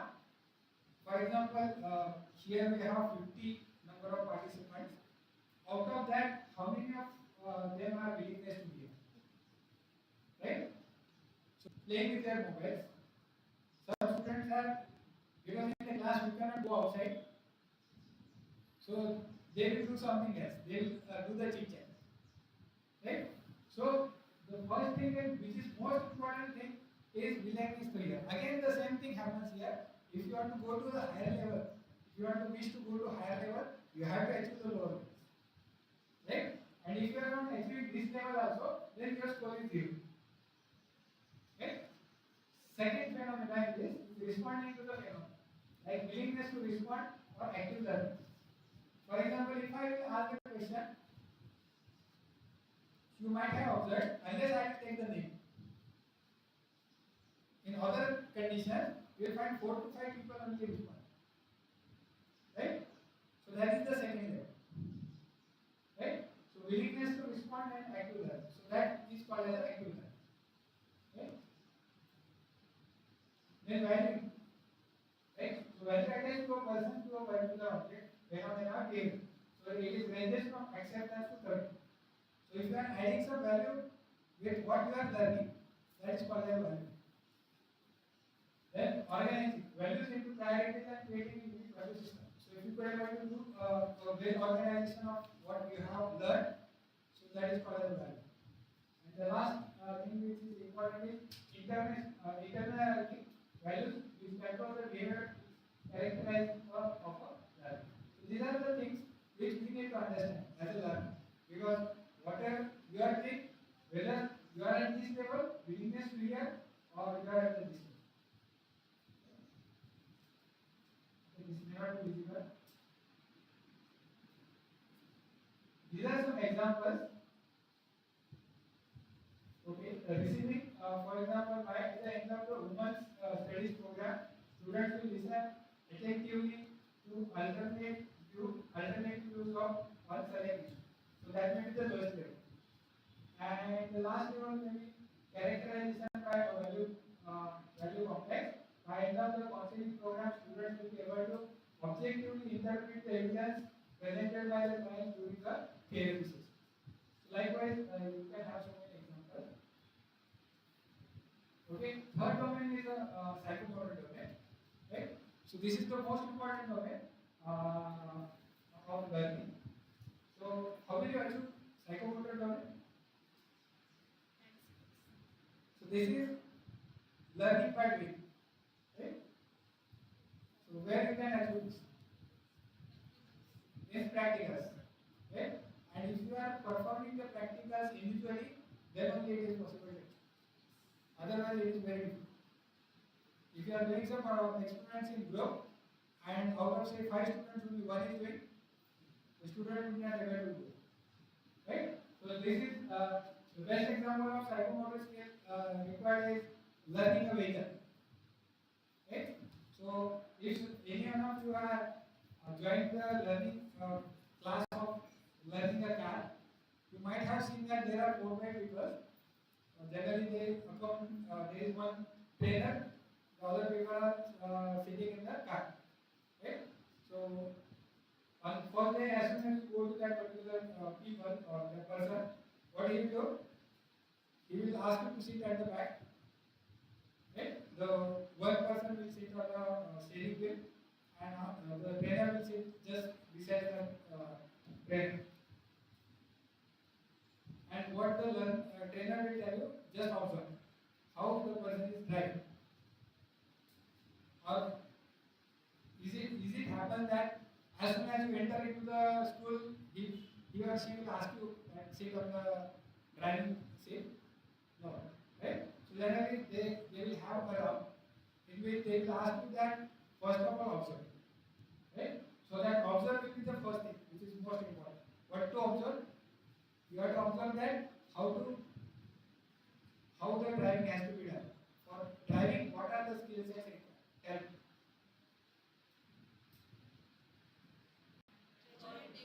Okay. First of all, you should know where is the brake. First thing. Why? Or whether your learning should start with accelerator. Brake. Why? So you start with safety, right? So you should know where is the brake. Or you should start, if you are starting, say, a theory, what we do with everything, you start with the theory and you missed the brake and you have taught everything. You have taught about steering wheel, you have taught about the accelerator, you have taught about all the, like how to start the this thing and everything, and you missed brake. And you told the particular person कि now अभी जाओ and you start the car and go. What will happen? चालू नहीं होगा ना गाड़ी, break के बिना गाड़ी चालू नहीं होता, correct ना? So you cannot start. Okay. So the important thing is the knowledge is one domain where you are telling the that particular person कि आपको गाड़ी कैसे चलाना है. उसके बाद सेकंड लेवल होता है सिमुलेटर्स होते हैं, आपने देखा सिमुलेटर में आपको बिठाया, अपनी गाड़ी को चलाया, राइट. सिमुलेटर में आप बहुत अच्छा गाड़ी चलाते हो, आपके बच्चे भी चलाते हैं, so you might have played so many games at different malls और दोस थिंग्स. सो उसमें बहुत अच्छा गाड़ी चलाते हैं, स्पीड से भी चलाते हैं. So can you use the simulator and then you can directly sit on a driving seat and start car? You can. Why? Environment is different. Environment is different. Okay, environment is different. Okay, but we are doing that. We are only imparting the knowledge and we are expecting that the student should able to do that. Are we really doing that? Our teaching learning is like that only. Mostly what we are doing, we are showing something, we are teaching them the theory, and we are saying that use it directly into the document. Okay? So that's why the psychomotor domain is important. So this emphasizes the physical skills involving the coordination of brain and muscular activity. So what is important is in the psychomotor is your brain and muscular. So there should be a proper coordination between brain and muscular. For example, if you know that the brake is there, if you know that the clutch is there, if you know that the accelerator is there, but if your brain told you that you have to brake, you have to press the brake, your brain is telling you that you have to press the brake, but your muscular efforts are not there towards pressing the brake, what will happen? Accident, possibility of accident, right? So these things has to be coordinated whenever we are talking about physical skills. And nowadays with NEP, these are the most important skill sets which are very important. Okay, this domain is commonly used in areas like laboratory practices, engineering, art, and music. So music is known as one of the best examples of psychomotor domain. It is actually integration of everything. That we will see afterwards. The hierarchical levels of skills learning for this domain are from awareness of the skills to acquiring the mastery. Okay, so it starts with imitation. The learner learns by watching and repeating the actions. So what is done? You might have done even experimentation. First of all, you give a demo, or your lab assistant gives a demo, and then you are trying to replicate that demo. Right? So that is happening in this particular. Right? In second, manipulation, the access performed through memorization or following the directions. Right? So you have that thing in your brain, how the steps are taken. Then you memorize those steps and you are trying to replicate those steps. In precision, the performance becomes more exact and the actions are more precise. So as soon as you go on practicing, in first go, it is not possible to have, for example, if I continue with the driving example, in first thing what I will do is I will understand where is the location of starting key, where is the location of clutch, where is the location of clutch, where is the location of brake, where is the location of steering, where is the location of all the signals or all the types of buttons that I have in my mobile. In second level, I will try to memorize. When I will sit on that chair, sit on that steering wheel, I will see that the trainer has told me that this is the steering wheel, this is the clutch. Steering wheel and those things are easy to understand, but there are three things which is important if it is a manual transmission vehicle: the clutch, the accelerator, and brake. So they all three are there. So there is nothing written that this is a brake, this is a clutch, or this is accelerator. So have you seen any vehicle or a car in which it is written ये brake है, ये accelerator है? Or when have you seen any vehicle in which it is written कि ये ऐसा है? It is not. So फिर कैसे करें? So basically you have to remember. आपको memorize करना पड़ेगा कि कौन सा नाम.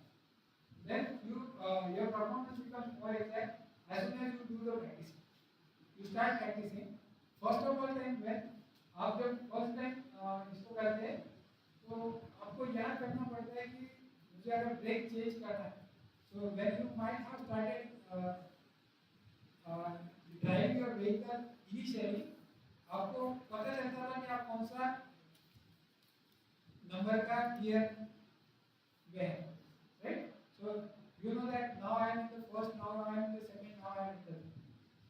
Now I am applying my brake, now I am applying the clutch, right? And as soon as you keep on practicing, you come to level of naturalization. अभी तो आप क्या करते हो? आप एक हाथ में मोबाइल पकड़ते हो, and then are you looking at कि आप कौन सा क्लच दबा रहे हो, when what type of gear you are shifting, you are not. So ये basically naturalization. So any act of learning starts from imitation and it goes up to naturalization.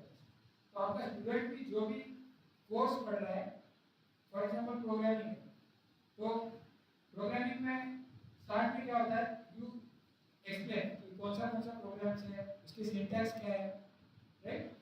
After some time student start practising, तो student को बहुत बार refer करना पड़ता है help कि कौन सा सिंटैक्स मुझे कहाँ पे यूज करना है, कौन से तरह के वेरिएबल्स ऐड करने, किस तरह का ये ऐड करना.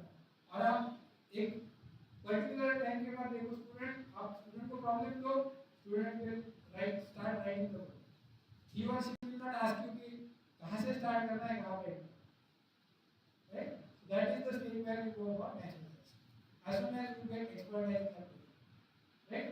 या फिर आप जब इंग्लिश बोलते हो या कोई भी लैंग्वेज बोलते हो, so when I start learning any language, or if I start delivering anything into a particular language, so what we do is generally convert our things into our local language first, and then we are trying to translate it into the language in which we have to communicate, right? So it starts, and then after some time when you get the mastery on that, you are not required to do that, and you will observe that thing in your mind. Otherwise there is always a pause and you try to remember कि यार इसके लिए क्या होता है, and then you come up with कि नहीं इसकी जगह ये होना चाहिए, and then you come up with something, right? But as soon as you are master of that particular thing, you will go to naturalization, right? So these are the levels. We will not go. बाद में इसको modify किया गया थोड़ा by Simpson, and so उसी में उन्होंने क्या बोला, उसको perception बोला, ability to use the observed cues to guide the physical activity. Then second, set readiness to take particular course of action. This involves the mental, physical and emotional disposition. Then third is about guided response. This is a trial and error method to achieve the physical skill. With practice, this leads to better performance. तो guided response होता है आपके, अगर student को आप कोई experiment करने के लिए बोलते हैं, तो student do it with trial and error. They are not knowing exactly कैसे करना. Even when you start driving the vehicle, you go with a guided response. आपको ट्रायल एंड एरर, आपको पता नहीं होता है कि do you know. So यहाँ पे ऑटोमोबाइल भी है, तो when I say that कि on a particular clutch I have to apply a 10 bar pressure. So whether student could or the particular driver could able to apply 10 bar pressure, because we are applying pressure on a brake or clutch. So if you taught the student knowledge 10 bar का pressure दबाने के बाद आपका vehicle रुकेगा break. Will that be sufficient? So how the students will calculate the impact pressure? Because जब आप vehicle design करेंगे तो आप वो देखोगे कि कितना प्रेशर लगाने के बाद vehicle will stop. So I have to design the vehicle according to that, the 10 bar pressure. But when I am applying it as a psychomotor, I will not be worried about कि वो 10 bar है. My intention is to stop the vehicle. तो आप जब start में vehicle का break दबाते हैं तो बहुत जोर से दबाते हैं, बहुत ज़्यादा जोर से। And as soon as you get the practice, आपका वो प्रेशर कम होता है।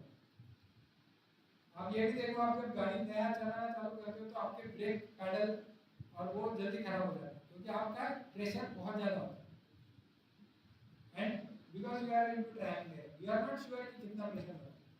And as soon as you get into this thing, so in mechanism, with practice the responses become habitual and the movements perform with the confidence and हमें आपको पता है कि इतना ही प्रेशर करना है।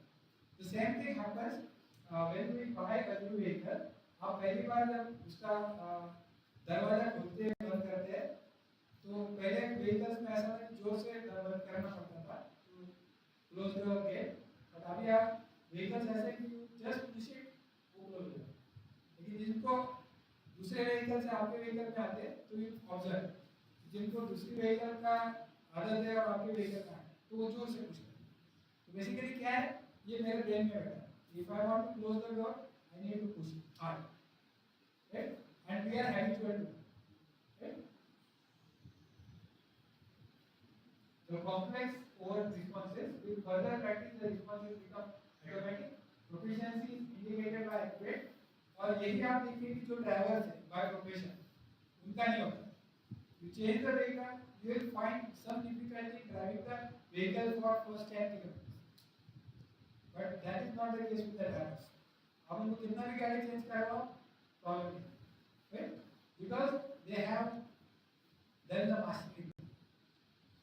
So adoption, this level, the skills are well developed, and the individual can modify the movements to individual problems. And the coordination, this skills is so highly developed that the creativity for special situations, right? जहाँ पे आपका naturalization. Okay, these are some examples we will not go. So basically अगर आपको example चाहिए तो which are the things? These are dominantly cognitive. जो student करते हैं वो dominantly cognitive.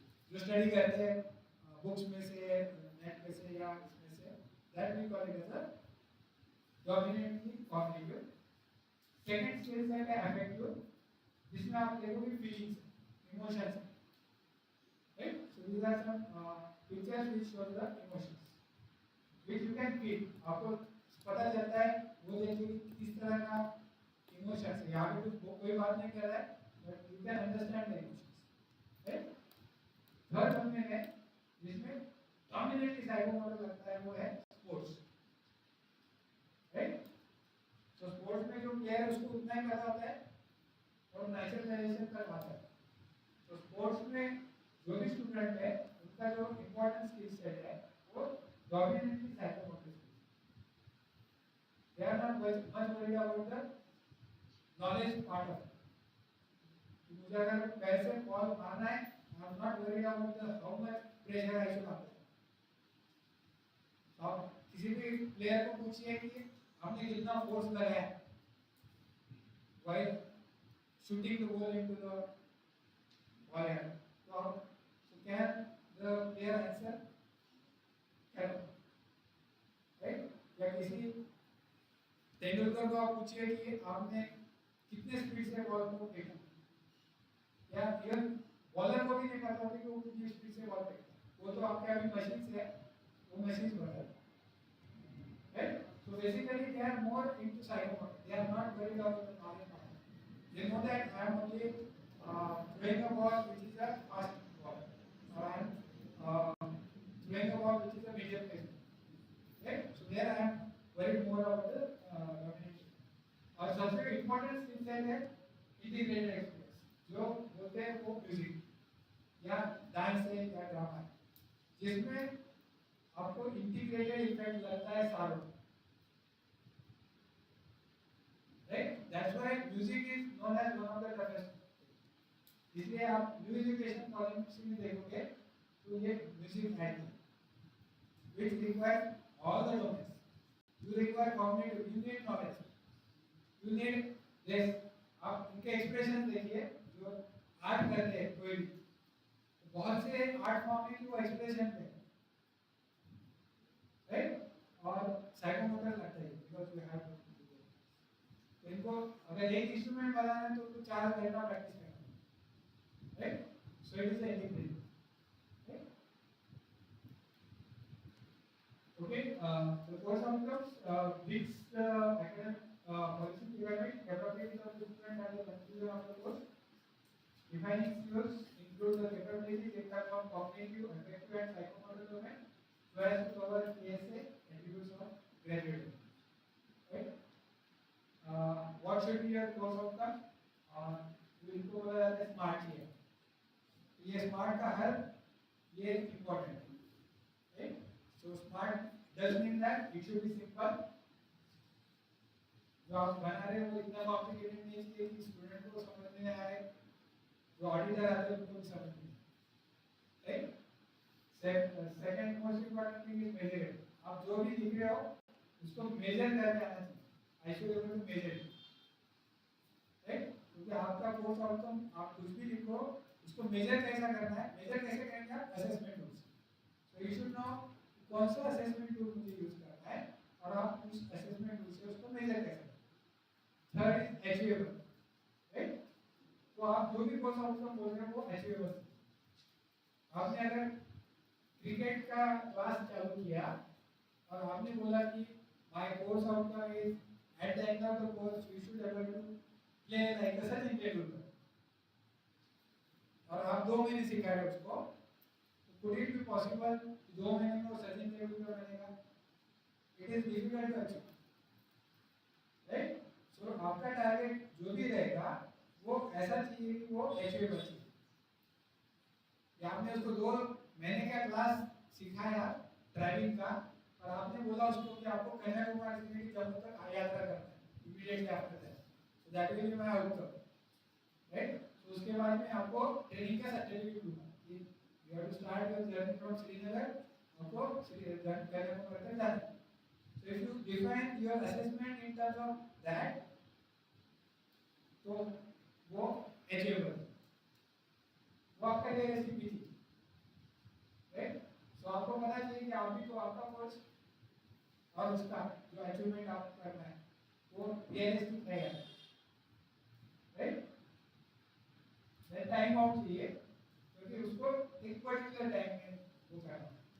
तो उसको जो भी आप एक्टिविटी दोगे, जो भी असेसमेंट करोगे वो उस टाइम में कंप्लीट होना चाहिए. फॉर एग्जांपल मुरलीधर सर ने एक ऐसा टूल डिजाइन में बनाने को दिया, उसको 15 घंटे लगने वाले, राइट. तो 15 घंटे लगने वाले, 15 घंटे में वो होगा, लेकिन आपका जो एग्जाम है वो 2 घंटे का, तो आपका जो अचीव करना है वो टाइम, राइट. हो सकता है कि वो 15 घंटे में कंप्लीट हो, वो अचीवेबल है तो इसको 15 घंटे में हो रहा है, but at the same time वो टाइम आउट नहीं है तो उसको 2 घंटे में कंप्लीट है, right. So it may be the case कि आपके पहले दिन अचीव हो कि अचीवेबल है, सिंपल है, मेजरेबल है, लेकिन उसको अगर 15 घंटे अगर उसको कंप्लीट कर आपने अगर कुछ कैलकुलेशन बोले कि 2 डिजिट्स का आपको एडिशन करना है तो सिंपल है, राइट. और आपको ये आपको मैं ये 2 लाख नंबर दूंगा तो 2 लाख में से 1 लाख उसके बेस बनाने हैं और उसकी एडिशन करनी है, आपके पास टाइम है 3 मिनट, तो किसमें नहीं आएगा वो टाइम आउट में. So depending upon what course outcome you are defining and what assessment methods you are defining, that has to match. तो आपका कोर्स आउटकम इस तरह से नहीं चाहिए कि वो इसमें से किसी में, राइट. तो ये डिफरेंट असेसमेंट आइटम्स यूज किए जाते हैं, it may vary. So these are some only small examples.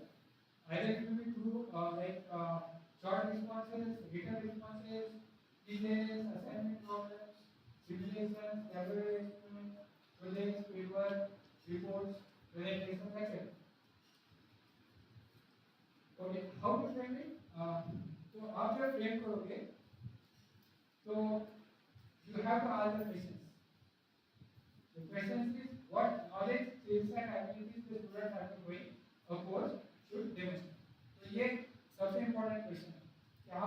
Course पढ़ा रहे हो उसमें से उसको नॉलेज क्या चाहिए, स्किल्स क्या चाहिए, एबिलिटीज क्या चाहिए, right? How will they able to demonstrate this capacities, right? वो जो आपका कैपेसिटी है वो डेमोंस्ट्रेट कैसे करें? जैसे मेरे पास कोई ड्राइविंग का क्लास लगा रहा है तो मैं बोलूंगा उसको कि 8 का नंबर ड्रॉ करना है उसको फाइनल, राइट? आप क्या करोगे, उसको ड्राइविंग करना है और एक जैसे आपका आरटीओ का टेस्ट होता है वैसे उसको 8 का नंबर ड्रॉ करना है. As soon as the person could able to drive on 8 number without any stopping of the vehicle or without any problem, you say that the exam is passed. वो आपका exam है. So likewise उसको क्या demonstrate करना है finally वो आपको define करना होगा. How well our course prepares to take the students to expected cognitive, affective and psychomotor levels. तो आपको कौन से लेवल पे पासिंग करना है? हमने देखा कि अलग अलग लेवल्स हैं. हमने कॉग्निटिव में देखा कि 6 लेवल्स हैं, वैसे ही एबिलिटीज में देखा 6 लेवल्स हैं, स्किल्स में कुछ लेवल्स हैं.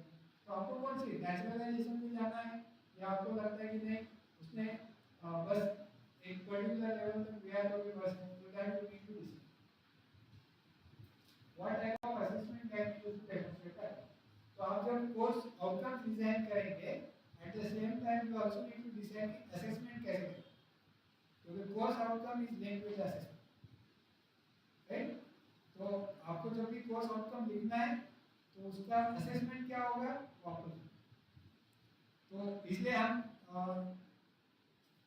इनमें उसको एक टर्मिनोलॉजी इंस्ट्रक्शनल सिस्टम डिजाइन. तो हम जब कोर्स आउटकम डिजाइन करते हैं एट द सेम टाइम हम ये भी बोलते हैं कि असेसमेंट भी डिसाइड करो, क्योंकि आपने कोर्स आउटकम डिफिकल्ट डिजाइन किया and then you don't have assessment tools for that, तो फिर आपको री डिफाइन करना है. स्ट्रक्चर कैसे होता है, the most important thing of learning outcome. तो पहला जो वर्ड होता है वो होता है एक्शन वर्ड, राइट? आप जब स्टार्ट करते हैं लिखना तो पहला होता है action word that identifies the performance to be demonstrated. Basically आपको क्या परफॉर्मेंस डेमोंस्ट्रेट करना है उसका वर्ड आपको यूज करना है. There are so many words that are commonly used. उसके बाद सेकंड नंबर पे होता है लर्निंग स्टेटमेंट. लर्निंग स्टेटमेंट क्या होता है, that specifies what learning will be demonstrated in the performance. तो क्या लर्न करना है, so that will be second. Third will be a broad statement of the criteria or standard for acceptable performance. तो ये optional है, it is not mandatory कि हर course outcome में ये होगा, लेकिन आपको लगता है आपको क्राइटेरिया भी डिसाइड हो सकता है. और फोर्थ होता है कंडीशन. बेसिकली आपके कोर्स आउटकम में represent the process the learner is expected to follow or condition under which the performance of the action. So this is again the optional level. तो आपको लगता है कि पर्टिकुलर कोर्स फॉर एग्जांपल इसमें condition होता है, आप कहीं फार्मास्यूटिकल के शॉप पे जाते हैं तो आपको अगर दवाई देते हैं तो उसमें लिखा होता है कि this has to be kept at the cool place, या ऐसा कुछ लिखा होता है. तो बेसिकली क्या है वो उसका कंडीशन, अगर आपको वो दवाई यूज करना है तो you have to keep it at a particular temperature. कभी-कभी लिखा होता है कि आपको फ्रिज में रखना. बेसिकली पर्टिकुलर चीज को पर्टिकुलर कंडीशन होता है, वैसे ही आपके कोर्स आउटकम को एक condition. Will see the example. should specify both observable behavior and object of that behavior. जैसे ये एक सिंपल कोर्स आउटकम है, इसमें क्या लिखा है, student will be able to write the research. आपका कोई एक रिसर्च मेथोडोलॉजी का आपने कोई कोर्स डिजाइन किया और at the end of the course आपने उसमें वो भी इंक्लूड किया कि how to write the research paper. आपने देखा होगा, it is already there, those who are going through PhD process. So उनका एक रिसर्च मेथोडोलॉजी में होता है कि how to write the research paper. तो आपने उसका कोर्स आउटकम डिसाइड किया कि students will be able to write the research paper. कितना सफिशिएंट है क्या?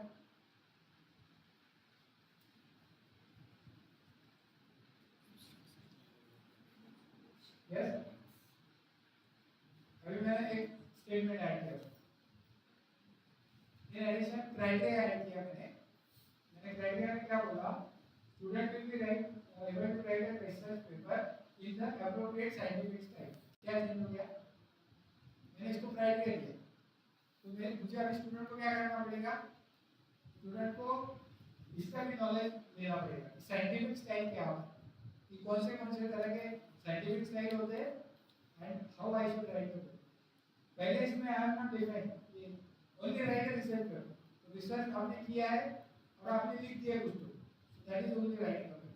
लेकिन आपको अगर स्पेसिफिक साइंटिफिक स्टाइल में लिखना है, so that I am aiding the criteria.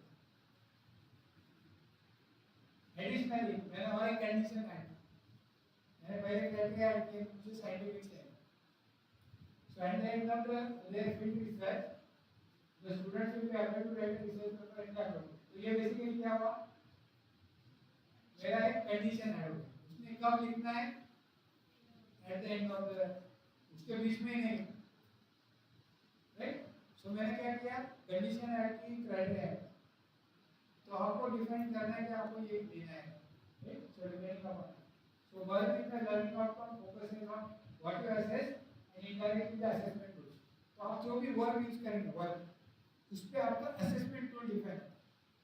जो मैंने असेसमेंट टूल्स का आपको लिस्ट बोला, तो आपके वर्क पे डिफाइन है कि आपका असेसमेंट क्या है, राइट. जैसे एग्जांपल है, calculate the major and minor losses associated with the fluid flow in piping networks. तो पहला एक्शन है कैलकुलेट ये अप्लाई लेवल है, right. So you are defining apply कितना लेवल है, जो उसमें थर्ड लेवल. तो पहला लेवल है रिमेंबर, सेकंड है अंडरस्टैंड, थर्ड है अप्लाई. तो यहाँ पे अगर मैं लिख रहा हूँ calculate the major and minor losses, so I am addressing the third level of Bloom's cognitive level. और मैं उनको बोल रहा हूँ लर्निंग स्टेटमेंट है major and minor losses associated with fluid flow in piping networks. I am not putting any conditions, I am not putting any conditions, right.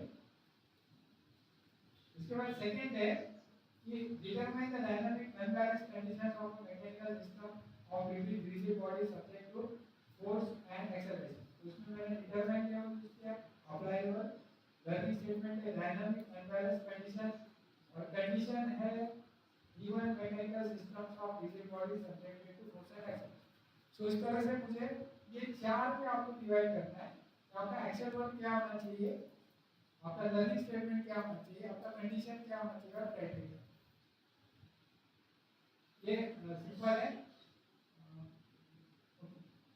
जो आप numerical methods use करते हो, determine the root of a given equation accurate to second decimal place using Newton Raphson. ये मैंने मेरा course आपको design.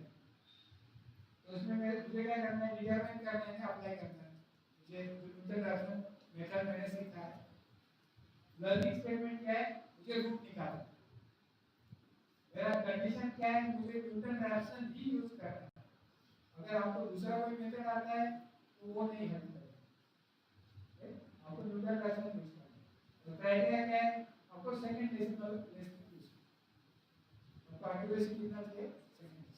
So likewise you define the portion. अभी कुछ एग्जांपल्स है कोर्स के. आपने एक सीओ लिखा, students will be able to research. तो इसको मेजर कैसे करें, क्योंकि इसमें जो टूल लिखा है वो बहुत वेग है and open to number of interpretations, right. तो कुछ भी हो सकता है. Identify research problem, use the literature, establish hypothesis, use research technology, collect data, analyse data, interpret results, draw conclusion, determine further scope of research, और all of this. तो मेरा ये टू इतने सारे क्वेश्चंस को again it will raise so many number of questions, right. So my CO should be such that I should be able to interpret, or I should be able to do the assessment. Otherwise it will pose so many number of problems. इसमें vague terms use नहीं करना है as far as possible, like appreciate, become aware, become familiar with, develop, know, learn, understand. ये understand के बारे में बहुत से लोगों का कंफ्यूजन है कि अंडरस्टैंड मेजर कैसे करें। अभी जैसे मैंने इसके कोर्स होने के बाद I need to see that कितने लोगों को अंडरस्टैंड हुआ मेरा प्रेजेंटेशन, तो how to measure the understanding, right? So that is again a question, क्योंकि जनरली ये बोला जाता है कि जो एक्शन वर्ड ग्रुप्स में है वो मत लिखो सेम, क्योंकि वो अंडरस्टैंड वहाँ पे है, right?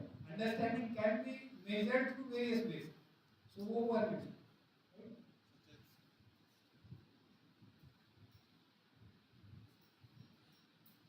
Describing action taken by someone other than Ranjay, the program will or like that. Okay, the guidelines begin with action verb followed by the object of the word followed by a phrase that gives the context. For example, at the end of the research, the student will be able to write a report on the status of the problem in IEEE format using that. ये मेरा course होता है, right? सो इसमें important क्या है और एक चीज है, use only one action verb पर सीओ। अब ये क्या जरूरी है, एक एक्शन वर्ब पर सीओ।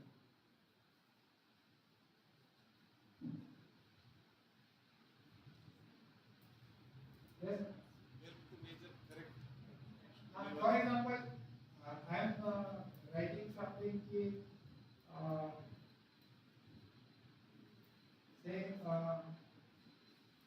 दो एक्शन वर्ब मैंने यूज किए, तो उसका क्या फर्क हो सकता है कि वो दो एक्शन वर्ब का लेवल अलग हो, एक अंडरस्टैंड लेवल का है और एक अप्लाई लेवल का है, तो उसका मेजरमेंट कैसा है?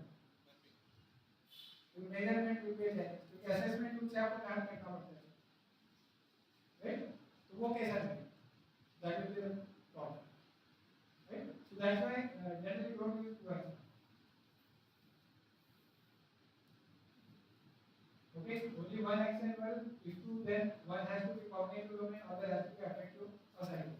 तो आप दो अगर यूज करें, तो बहुत बार देखा होगा आपने दो यूज किया है, तो उसमें से एक action verb should address cognitive, another should address psycho, तो आपको उसको मेजरमेंट कर सकते हैं, right? Otherwise if you are keeping everything of cognitive, everything of psychomotor, you can not, right? It is difficult to measure, क्योंकि फिर आप उसको अटेनमेंट नहीं बोलेंगे। When you go to attainment will not be. CO statement must be simple without vagueness and ambiguity. CO must be, तो ये basically checklist है आपका, कोर्स आउटकम सही है, सो C3 है, CO must be realistic and achievable within the time span available, जैसे मैंने आपको एक example, the ability spread through CO must be quantifiable and measurable, ये 14 कंडीशन है। The assessment tool for evaluating the attainment of CO must be mentioned explicitly, तो assessment tool समझना ही चाहिए आप जो लिख रहे हैं।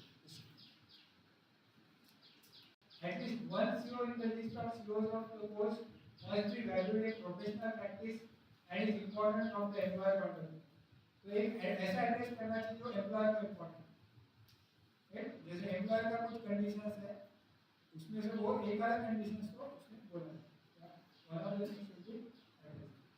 CO must be listed in the sequence of taxonomical level, तो इसका क्या मीनिंग है? तो जो टॉप का जो होगा वो सबसे लो लेवल का रहेगा। लो लेवल क्या है? अगर आपका अंडरस्टैंड रिमेंबर लेवल का रहेगा CO1 आना चाहिए, और आपका CO6 जो है वो हाईएस्ट लेवल। हाईएस्ट लेवल क्या है? जो पॉसिबल है। Highest level does not mean कि क्रिएशन में या क्रिएटिव में जाना, उस पर्टिकुलर कोर्स में ज्यादा से ज्यादा जो पॉसिबल है वो नीचे आना चाहिए, not in the reverse, right? जो लोएस्ट लेवल वो पहले आना चाहिए, हाईएस्ट लेवल टॉप लास्ट में। तो बेसिकली ये चेकलिस्ट है। आप जब कोई भी CO बनाते हैं तो this particular checklist you have to use. आप पहले CO बनाओ और फिर ये चेकलिस्ट जो मैंने अभी C1 C2 C3 C4 C5 बोले थे, तो आपका अगर एक्शन वर्ब है तो आपको यहाँ पे डालना है उसका लेवल, यानी वो कौन सा एड्रेस करना है उसमें टिक करना है। तो आपका नॉलेज एड्रेस करना है या साइकोमोटर एड्रेस करना है या स्किल्स एड्रेस करना है, तो ये आप यहाँ पे डालें, यहाँ पे टिक करके फिर आप C1 यानी मैंने पहले जो लिस्ट डाउन किया था C1 कहाँ पे लिस्ट डाउन किया था मैंने यहाँ पे किया था। तो अगर आपका only one action work है and if two one has to be completed, तो आपका इधर क्या हो जाएगा, आपने दो एक्शन एक एक्शन वर्क यूज किया तो आपका यहाँ पे टिक आएगा और यहाँ पे टिक आएगा। आपने अगर दो एक्शन वर्क यूज किया है तो फिर ये दो टिक अलग अलग जगह चाहिए। अगर सिंगल जगह टिक आ रहा है इस आपका CO colour, right. Then again you can go for C2। तो C2 क्या बोल रहा है, C2 बोल रहा है तो zero statement must be simple without vagueness ambiguity। तो मैंने बोला कि ambiguity इसको बोलो, do research is ambiguity, right। So in that case you have to write the answer stating that ये ambiguity नहीं है तो उसको आप ठीक करें।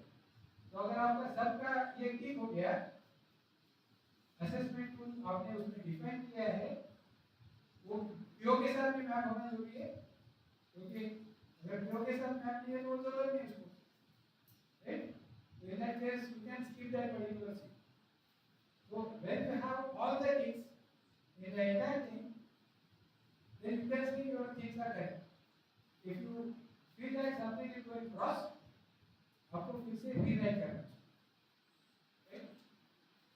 ये आगे है C6 C7 तक, जैसे इंपॉर्टेंट वर्ड प्रोफेशनल और नॉट, इसका C6 C7, right. So modify the COs if any one of these checks above is not ticked।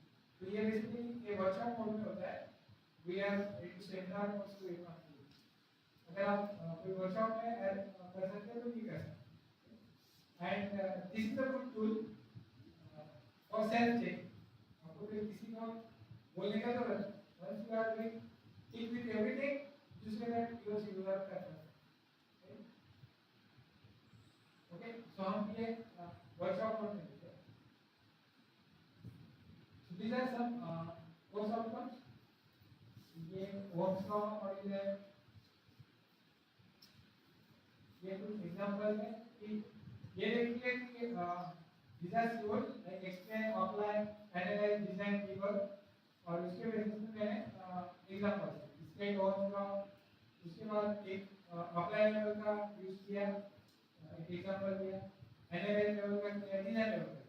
तो आपका बेसिकली जो COs है उसमें से आपके असेसमेंट के क्वेश्चंस बने, right. So that you have okay, thank you.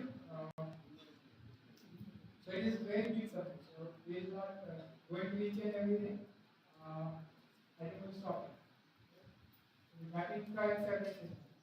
Thank you। If you have any questions based on what we have dealt with, so you can ask me this।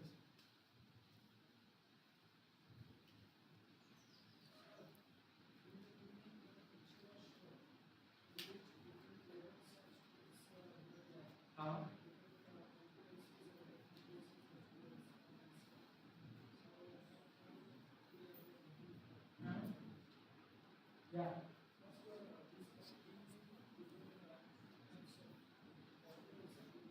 So yeah, that is what.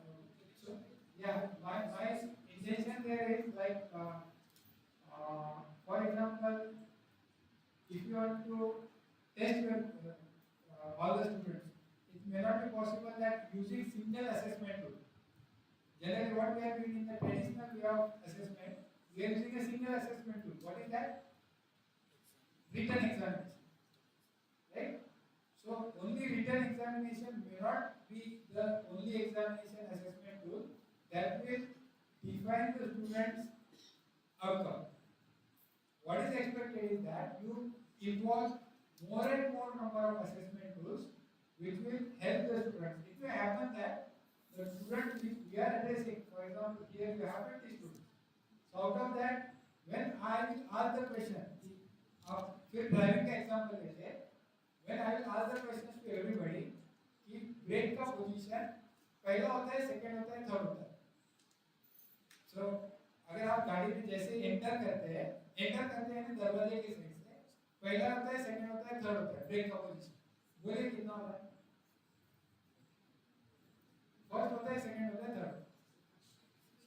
Second होता है sure या पहला होता है?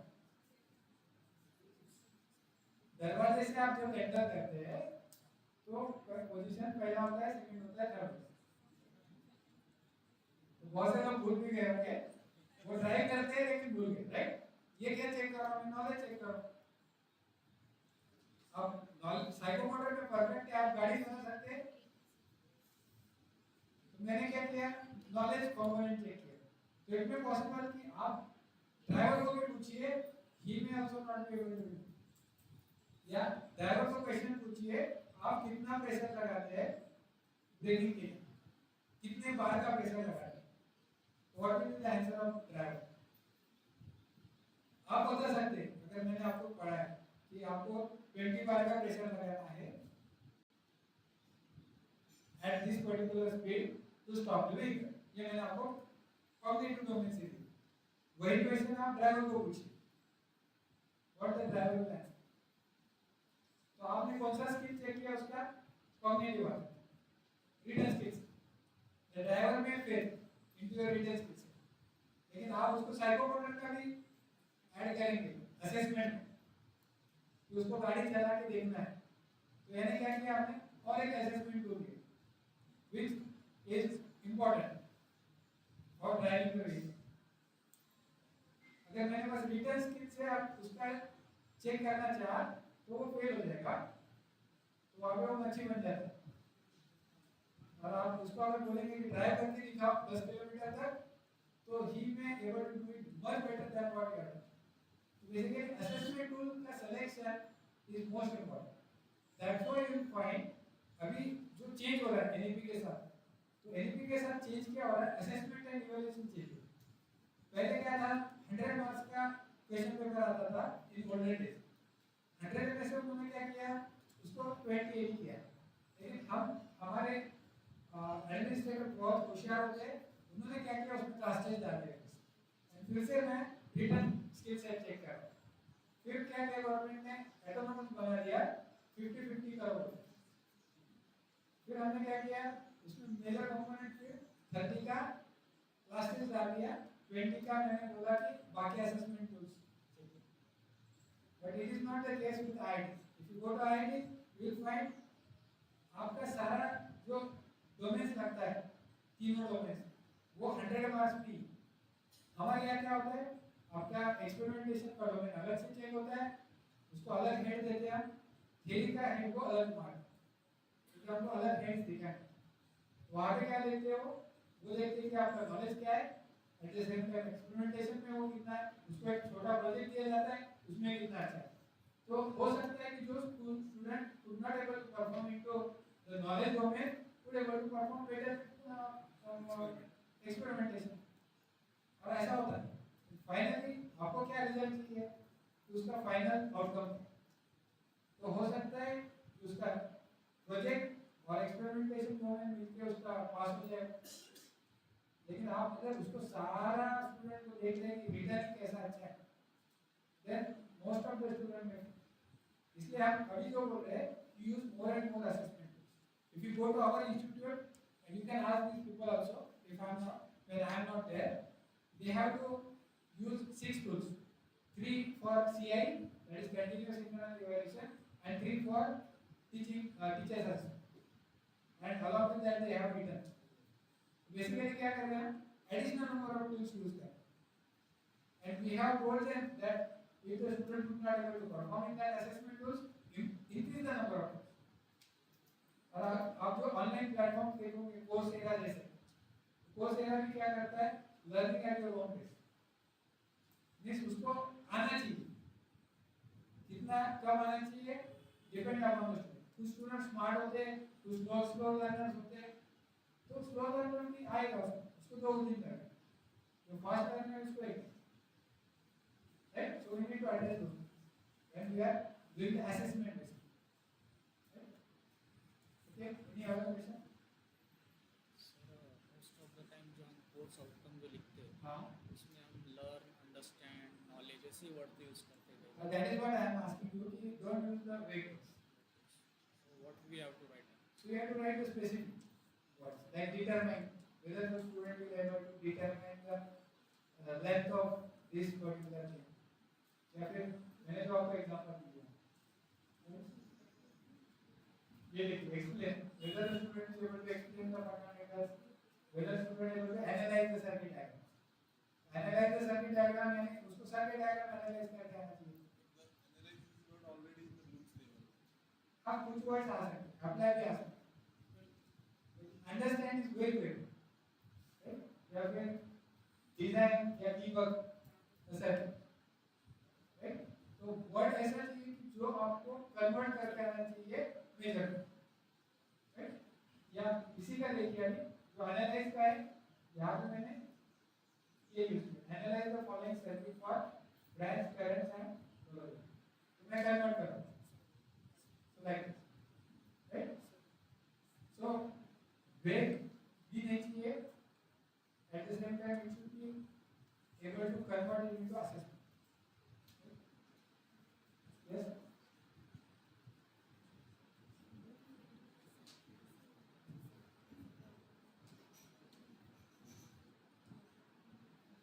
Any questions?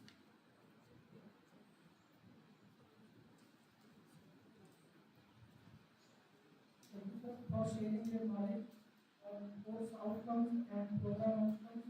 I would like to thank sir on behalf of College Cidco and organizers. I would like to hand over the next to Mahendra for presentation.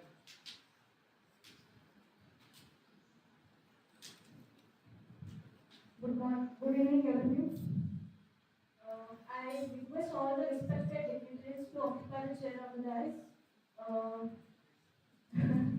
Dr. Mahendra Kondekar sir, Dr. Ambad sir, Assistant Professor Kare sir, the Organizing Secretary of the seminar, Shri Madam,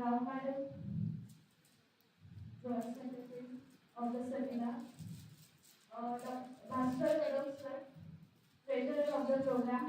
Please occupy the chair of the dais, sir. For today's valedictory function, we have with us guest of honor, and the resource person, Dr. Prashant Ambad, sir, Dean Academics, Maharashtra Institute of Technology, Aurangabad.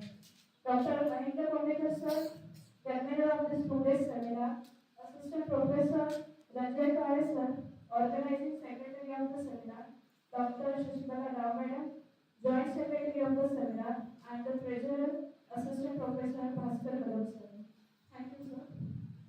Over the past 2 days, we had the privilege of hosting diverse group of educators, scholars, administrators, and experts who have come together to deliberate upon crucial theme of enhancing the quality of higher education in our country.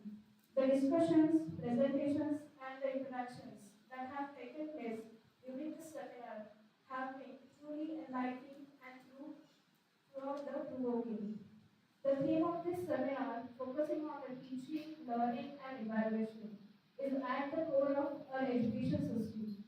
As educators, it is our responsibility to create an environment that nurtures intellectual curiosity, critical thinking, and holistic development among our students. The discussions during the seminar highlighted the importance of embracing innovative pedagogies, leveraging technologies, and the designing effective assessment strategies to ensure that our students are well prepared for the ever-evolving global landscape. Now I request Dr. Shri to give the review of this today's seminar.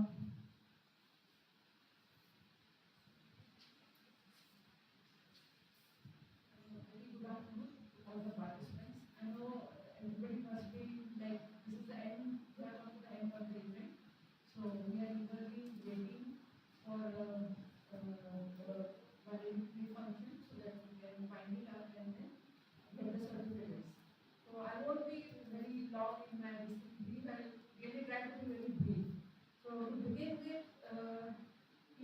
honored to have Honorable Vice Chancellor, Professor Yeole sir, as our chief guest, who gave an insight, complete insight. I think that was a very crisp and proper address to the audience.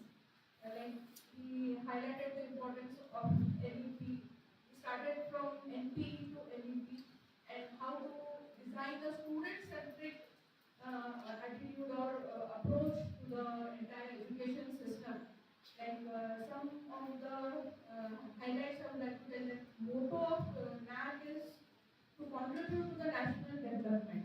National development in terms of skill enhancement and all. So, sir's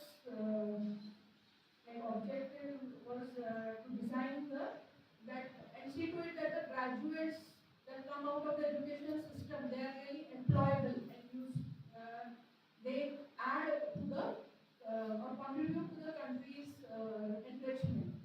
Then we had a brief talk from our Director General of MIT Group of Institute, Professor Munish, who focused on how educational system should move beyond the timetable and workload system. Then all the resource persons highlighted on our purpose of the workshop, which was fostering the quality improvement on higher education, where the focus was on teaching, learning and evaluation.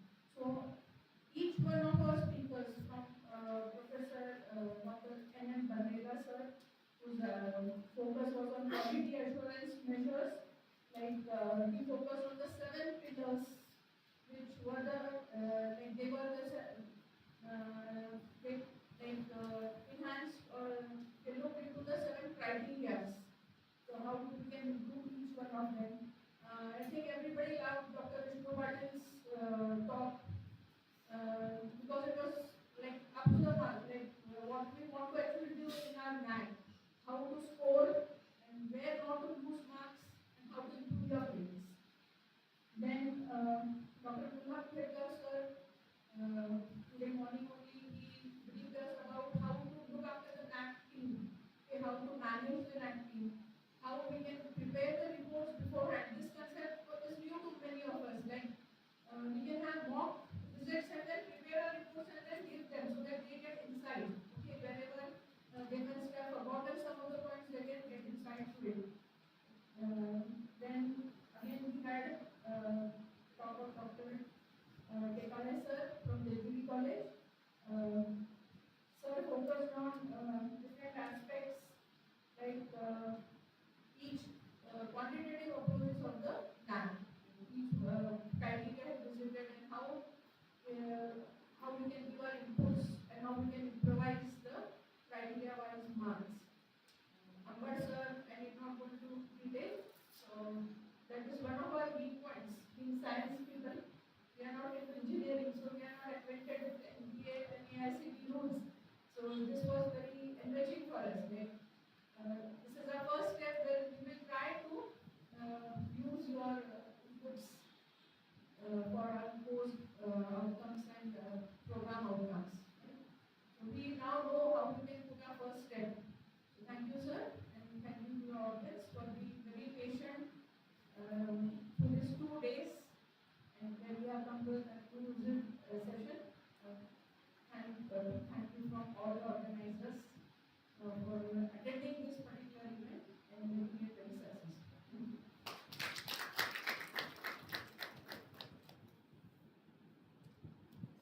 Thank you, ma'am. Not taking much time. Now we will proceed towards the certificate distribution ceremony. So I request all the dignitaries on the dais to please give the certificates to our participants, and I request all the participants to please come forward and receive your certificates as announced.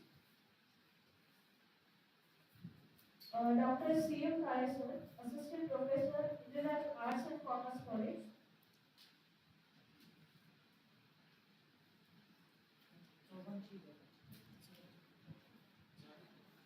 Dr. M.K. Brinker sir, Assistant Professor, Indian Arts and Commerce College, and Dr. S.B. Deshmukh sir, Assistant Professor, Indian Arts and Commerce College.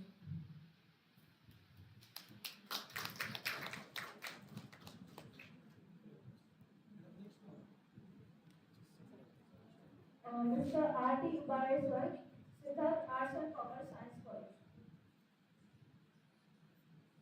Dr. N.N.Bandela, Bhagwan Mahavidyalaya. Nilesh Mr. Sir, IMSIT.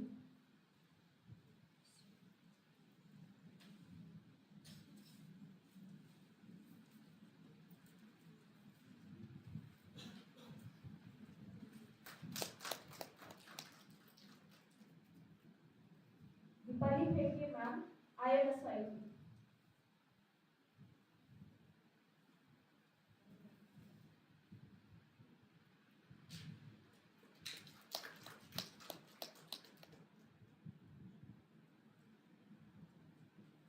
Ashwini Inge ma'am, IMSIT Aurangabad.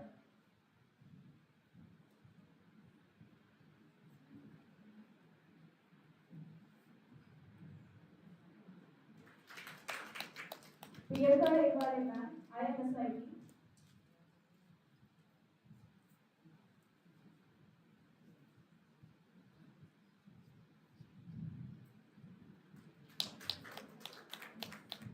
Dr. Manisha Pheke ma'am, IMSIT.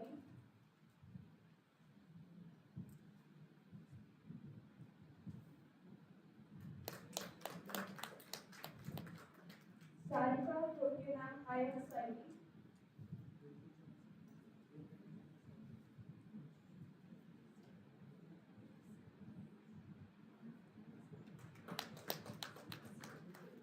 Mir Asif Ali sir, IMSIT.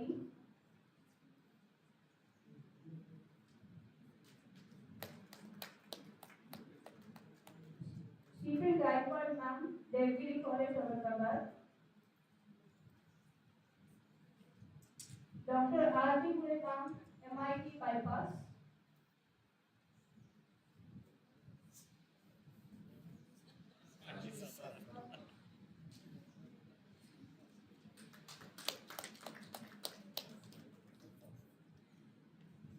Gauri Karakapur ma'am, MIT.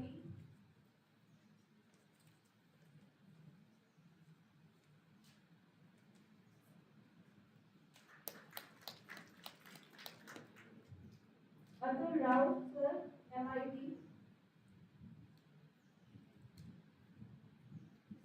Alka ma'am, MIT College.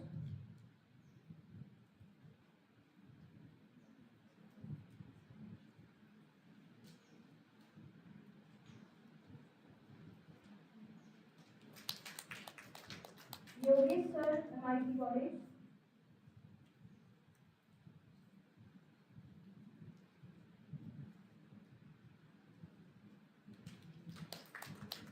Raji Gole ma'am, MIT.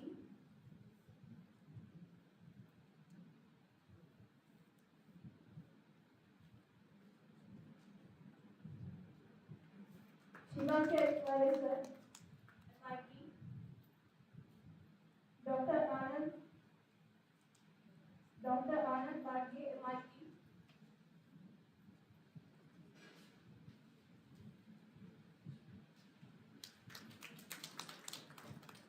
Prashant sir, MIT.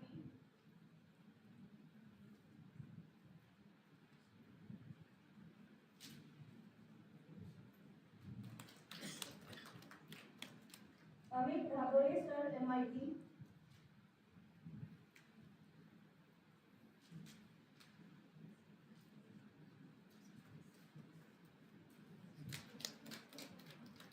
Dr. Shilpa ma'am, MIT.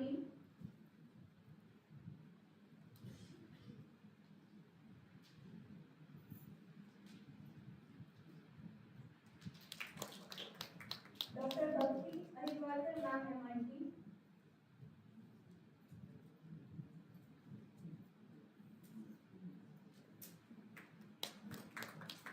Dr. Pramod Pawar sir, SBC College, Swega.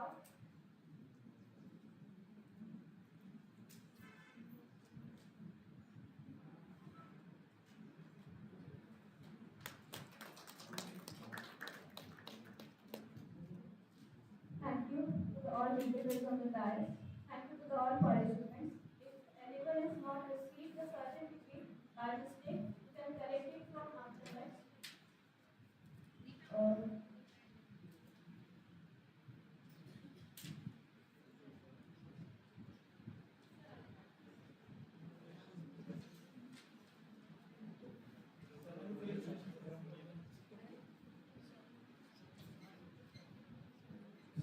Ajay Rajam sir, IMSI College.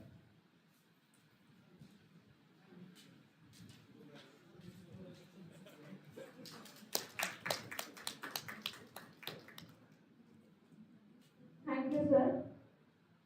I would like to extend my heartfelt gratitude to the National Assessment and Accreditation Council for their generous sponsorship and support, without which this seminar would not have been possible.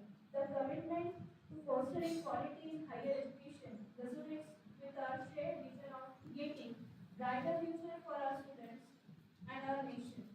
Now I request Assistant Professor Ranjay sir to propose the vote of thanks for today's program.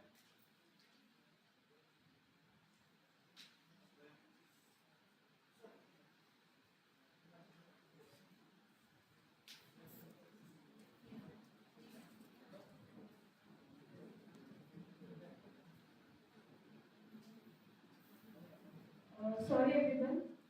Before commencing the program, I would like to invite some participants for sharing the feedback. Dr. Manisha Vikyaman.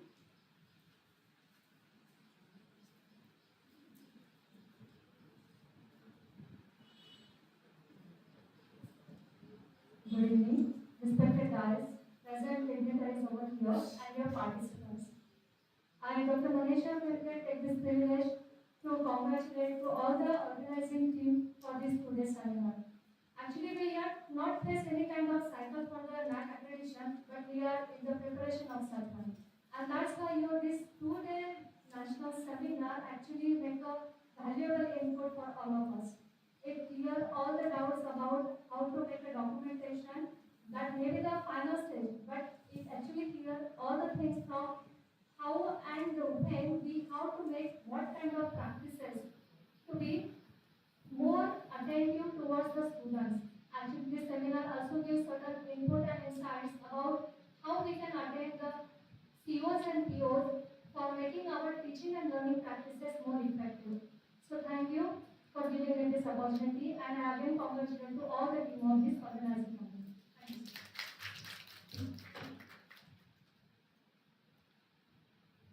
Now I request all the participants, if anyone is willing to share their feedbacks about this two-day seminar. If anyone is there? Yes, sir. Please, sir. Babasaheb.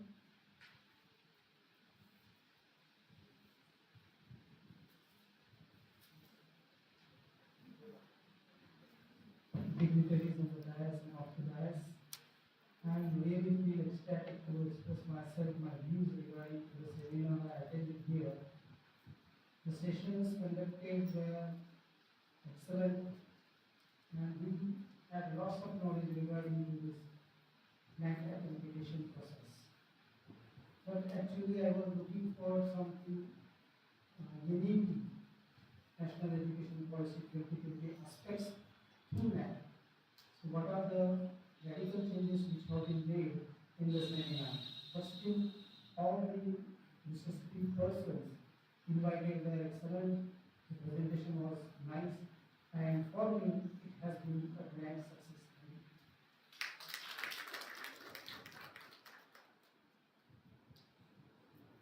Thank you so much, sir. Now I request our guest of honor, Dr. Ambad sir, to please say a few words of appreciation. So, thank you once again to invite me for this session.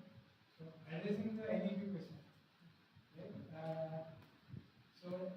We are into implementing NEP 2020, and if you go to the NAC SSR, it is talking about what components we have included into our curriculum. Right? So, if you go to the NAC or the curriculum that has been proposed by NEP, so you find various components are included. Earlier, the more focus was on core courses. Then the curriculum has been revised, and the focus was shifted more to the elective courses. Right? So initially it was only core courses, then core courses along with elective courses, so that the students would get a choice to enter into a particular domain. Then the third thing which they have found is with all those things included, elective courses and those things, still the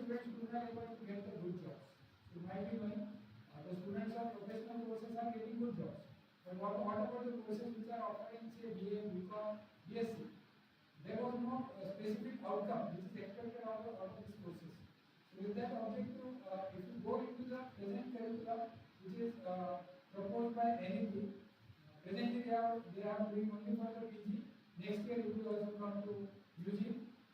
This year they are doing for UG autonomous institutes, in which the focus will be they have decided to have more buckets which are required for students to be a good graduate in that particular field. Like I was dealing with the program outcomes, right? So we have program outcomes since so many years in engineering, but still you will find there are only 5 program outcomes which are addressed to all the courses that we are teaching.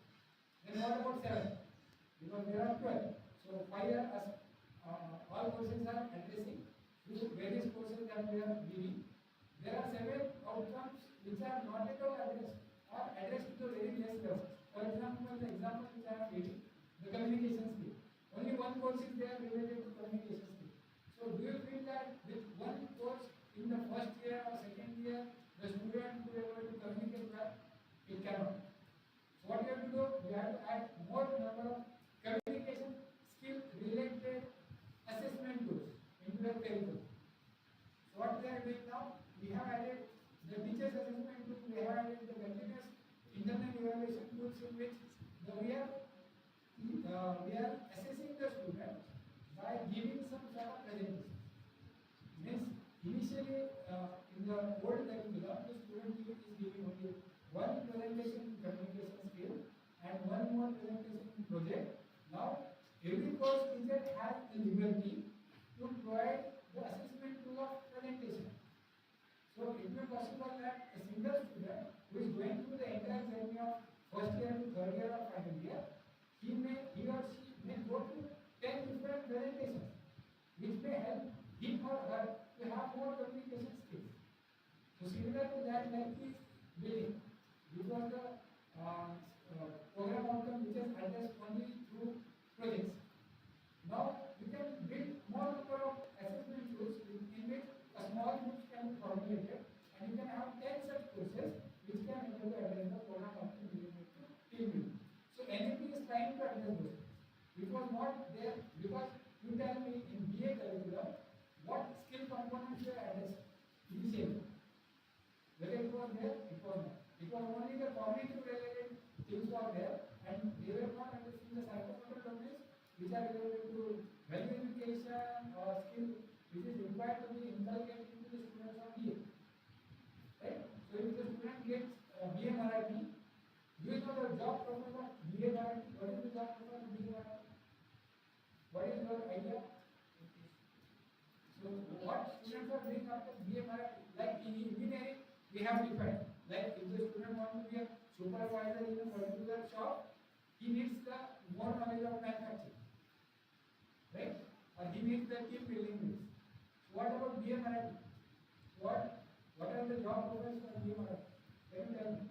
The one all of we know is after BA you do your MA, you do your BA, you do your something, or use only BA for preparation of MPSC. But whether BA is meant for MPSC, it is not. So what NEP is saying, define the job. Define the job role for BA Marathi, define the job role for BA Psychology. Presently we are restricted to certain job roles based on whatever the disciplines that are offered. So NEP says define the skill sets required for say BA Marathi or BA English, which was not done earlier. Because it was done with the professional courses earlier, but the traditional courses were very much away from defining the skill sets required. But nowadays you will find with this NEP implementation, these things are. And if you see one of the aspects which was there of multiple entry and multiple exit, which was not addressed anywhere. So multiple entry, multiple exit. This was a social related thing where you will find that because of the economical conditions or because of certain accidents in the family, students could not able to continue their education after first year. So what NEP says, if he or she investing 1 year of thing into education, why nothing is to be offered? Offer something called as a survey.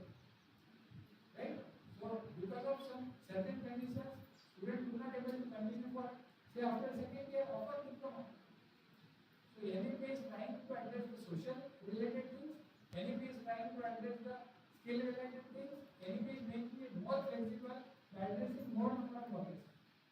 Right? So NEP is trying to make this particular student more job oriented, more skill oriented, more flexible. Right? So earlier the traditional education system was not addressing these issues. Whatever the education policies has been addressed today, but nowadays you find those skill sets and those things which are required from only professional courses are also included into the part of training. Right? So that is what the NEP is. There are so many things to discuss. There will be again a separate session for NEP, or maybe a workshop also for NEP, which can be addressed to so many number of things that can be addressed to NEP. But NEP is trying to give a more flexibility, the main important thing, and NEP is trying to make a multi-dimensional personality, irrespective of your field. This was not addressed. Okay, so thank you. Thank you so much, sir, for sharing your valuable knowledge with us. Again, I want to thank Vicky ma'am and Prashant sir for sharing their valuable feedback with us. Now I request Ranjay sir to propose the vote of thanks.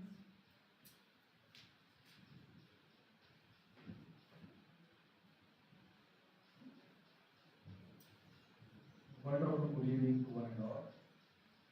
Myself Ranjay, IQAC coordinator and organizing secretary of this national seminar. On behalf of MIT and IQAC, I must convey my sincere thanks to this session's resource person, Dr. Prashant Ambad. But before concluding this last session, I must take a review and I must convey my sincere thanks to one and all those who are the part of this seminar. So, the internal qualification cell of Deshmukh's Marathwada Institute of Technology, Cidco Aurangabad expresses sincere gratitude to the NAC for sponsoring the two-day national seminar on the topic fostering quality improvement in higher education with focus on teaching, learning and evaluation, organized by IQAC. IQAC is grateful to Dr. Yeole sir, Honorable President of Mandal, for the wholehearted support for conducting this seminar. We are thankful to Honorable Director General Professor Munish Sharma sir for motivation and continuous support. IQAC expresses heartfelt gratitude to Honorable Vice Chancellor Dr. Pramod sir for his best wishes in accepting our invitation and giving his insights, motivation and very good knowledge and sharing it knowledge with us. We are grateful to Prof. Dr. Shamsin sir for their guidance. We met him and he gave a wonderful message for the proceeding of this seminar. So IQAC expresses gratitude to Principal Dr. Nitin Bhalkikar sir for their motivation. We convey our sincere thanks to Dr. Mahendra, the Vice Principal and Convener, and our most continuous support system of all of our MIT Cidco staff. So he is a source of motivation for all of the faculties.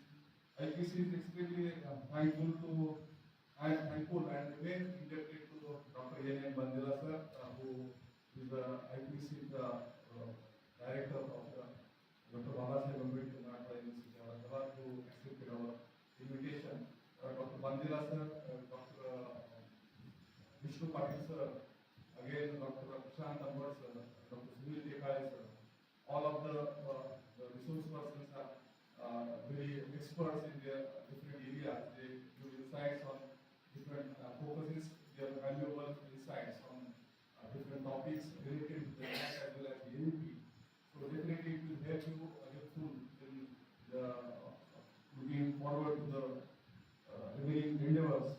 So we convey our gratitude to our advisory committee. One resource person is remaining because Dr. Gulab sir, who is one of the resource person at the time he accepted our invitation because he sir is not available due to some personal reasons. So we accepted our invitation at the moment and he delivered such a nice staff with us because he has experience more than 12 colleges as a peer team member, member secretary as well as chairman. So we remain thankful to him. We convey our gratitude to our advisory committee, Dr. R. Deshmukh sir, Dr. Mahendra sir, Dr. Yeole madam, Dr. N.N.Bandela sir, Dr. C. Mahendra madam, Dr. Sonali Kulkarni madam, Dr. Mukta Dhokeshwar, Dr. Abhijit Shetty, Dr. Vinay Lomte, Dr. Mohammad Farooq Khan, Dr. Ashok Gaikwad, Dr. Prapti Deshmukh, Dr. Charan Singh Kaite, Dr. Santosh Bhosle, Dr. Vishnu Patil, Professor Bhalkikar, Dr. Smita Khasar, Dr. Prashant Ambad, Dr. Kavita Bhosle, Dr. Ajit Sayyed, Mr. Shikshant Venuguru for their guidance and support. We convey our gratitude to Dr. Babasaheb Ambedkar, Dr. Babasaheb Sonoli for their cooperation. IQAC thank to all the participants for their cooperation because you know that if there is no participant, there is no work to resource person, no work to organize security. Always the major role are there obviously of the participants because if there are no sustainable participants like you till the last session, you are listening such a difficult, how we can say, what we say, PO and CO, such a very tough task to listen, understand, digest at the last moment of the second day. So definitely you are commendable. So IQAC appreciates the efforts of Dr. Again Mahendra sir as a convener.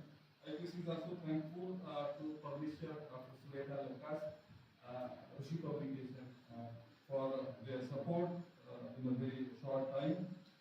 IQAC also thanks this opportunity to acknowledge the cooperation of various committee members because friends, you know that first time, the first cycle in 2019, into 2019, when we are facing for the first time for the next cycle, it is very difficult for us because we work as a team. There is no senior, no junior there. All these new members are also one of the part of our support system. Again, all senior members and junior members, there is no hierarchy like this, but we work as a team. You know, we believe that we can stand by together and work by, you know, there is a united we stand and divided we fall. We keep believe on that. So definitely we work as a team. So we are organizing these 2 days in the help of all these organizing members.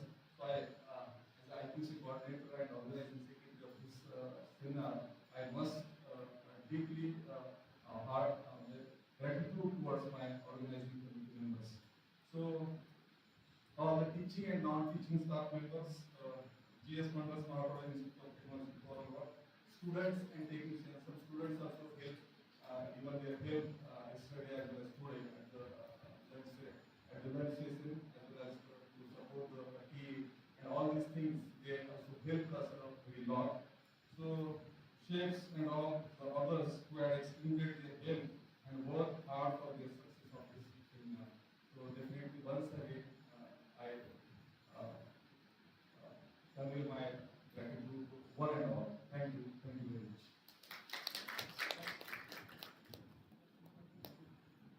So I request all of you please stand up and we will conclude the session with the national anthem. Great sauce up. एक साथ राष्ट्र की शुरू करेंगे सुरक्षा विनायक जय हे भारत भाग्य विधाता पंजाब सिंध गुजरात मराठा द्राविड उत्कल बंग विंध्य हिमाचल यमुना गंगा उच्चल जलधि तरंग तव शुभ नामे जागे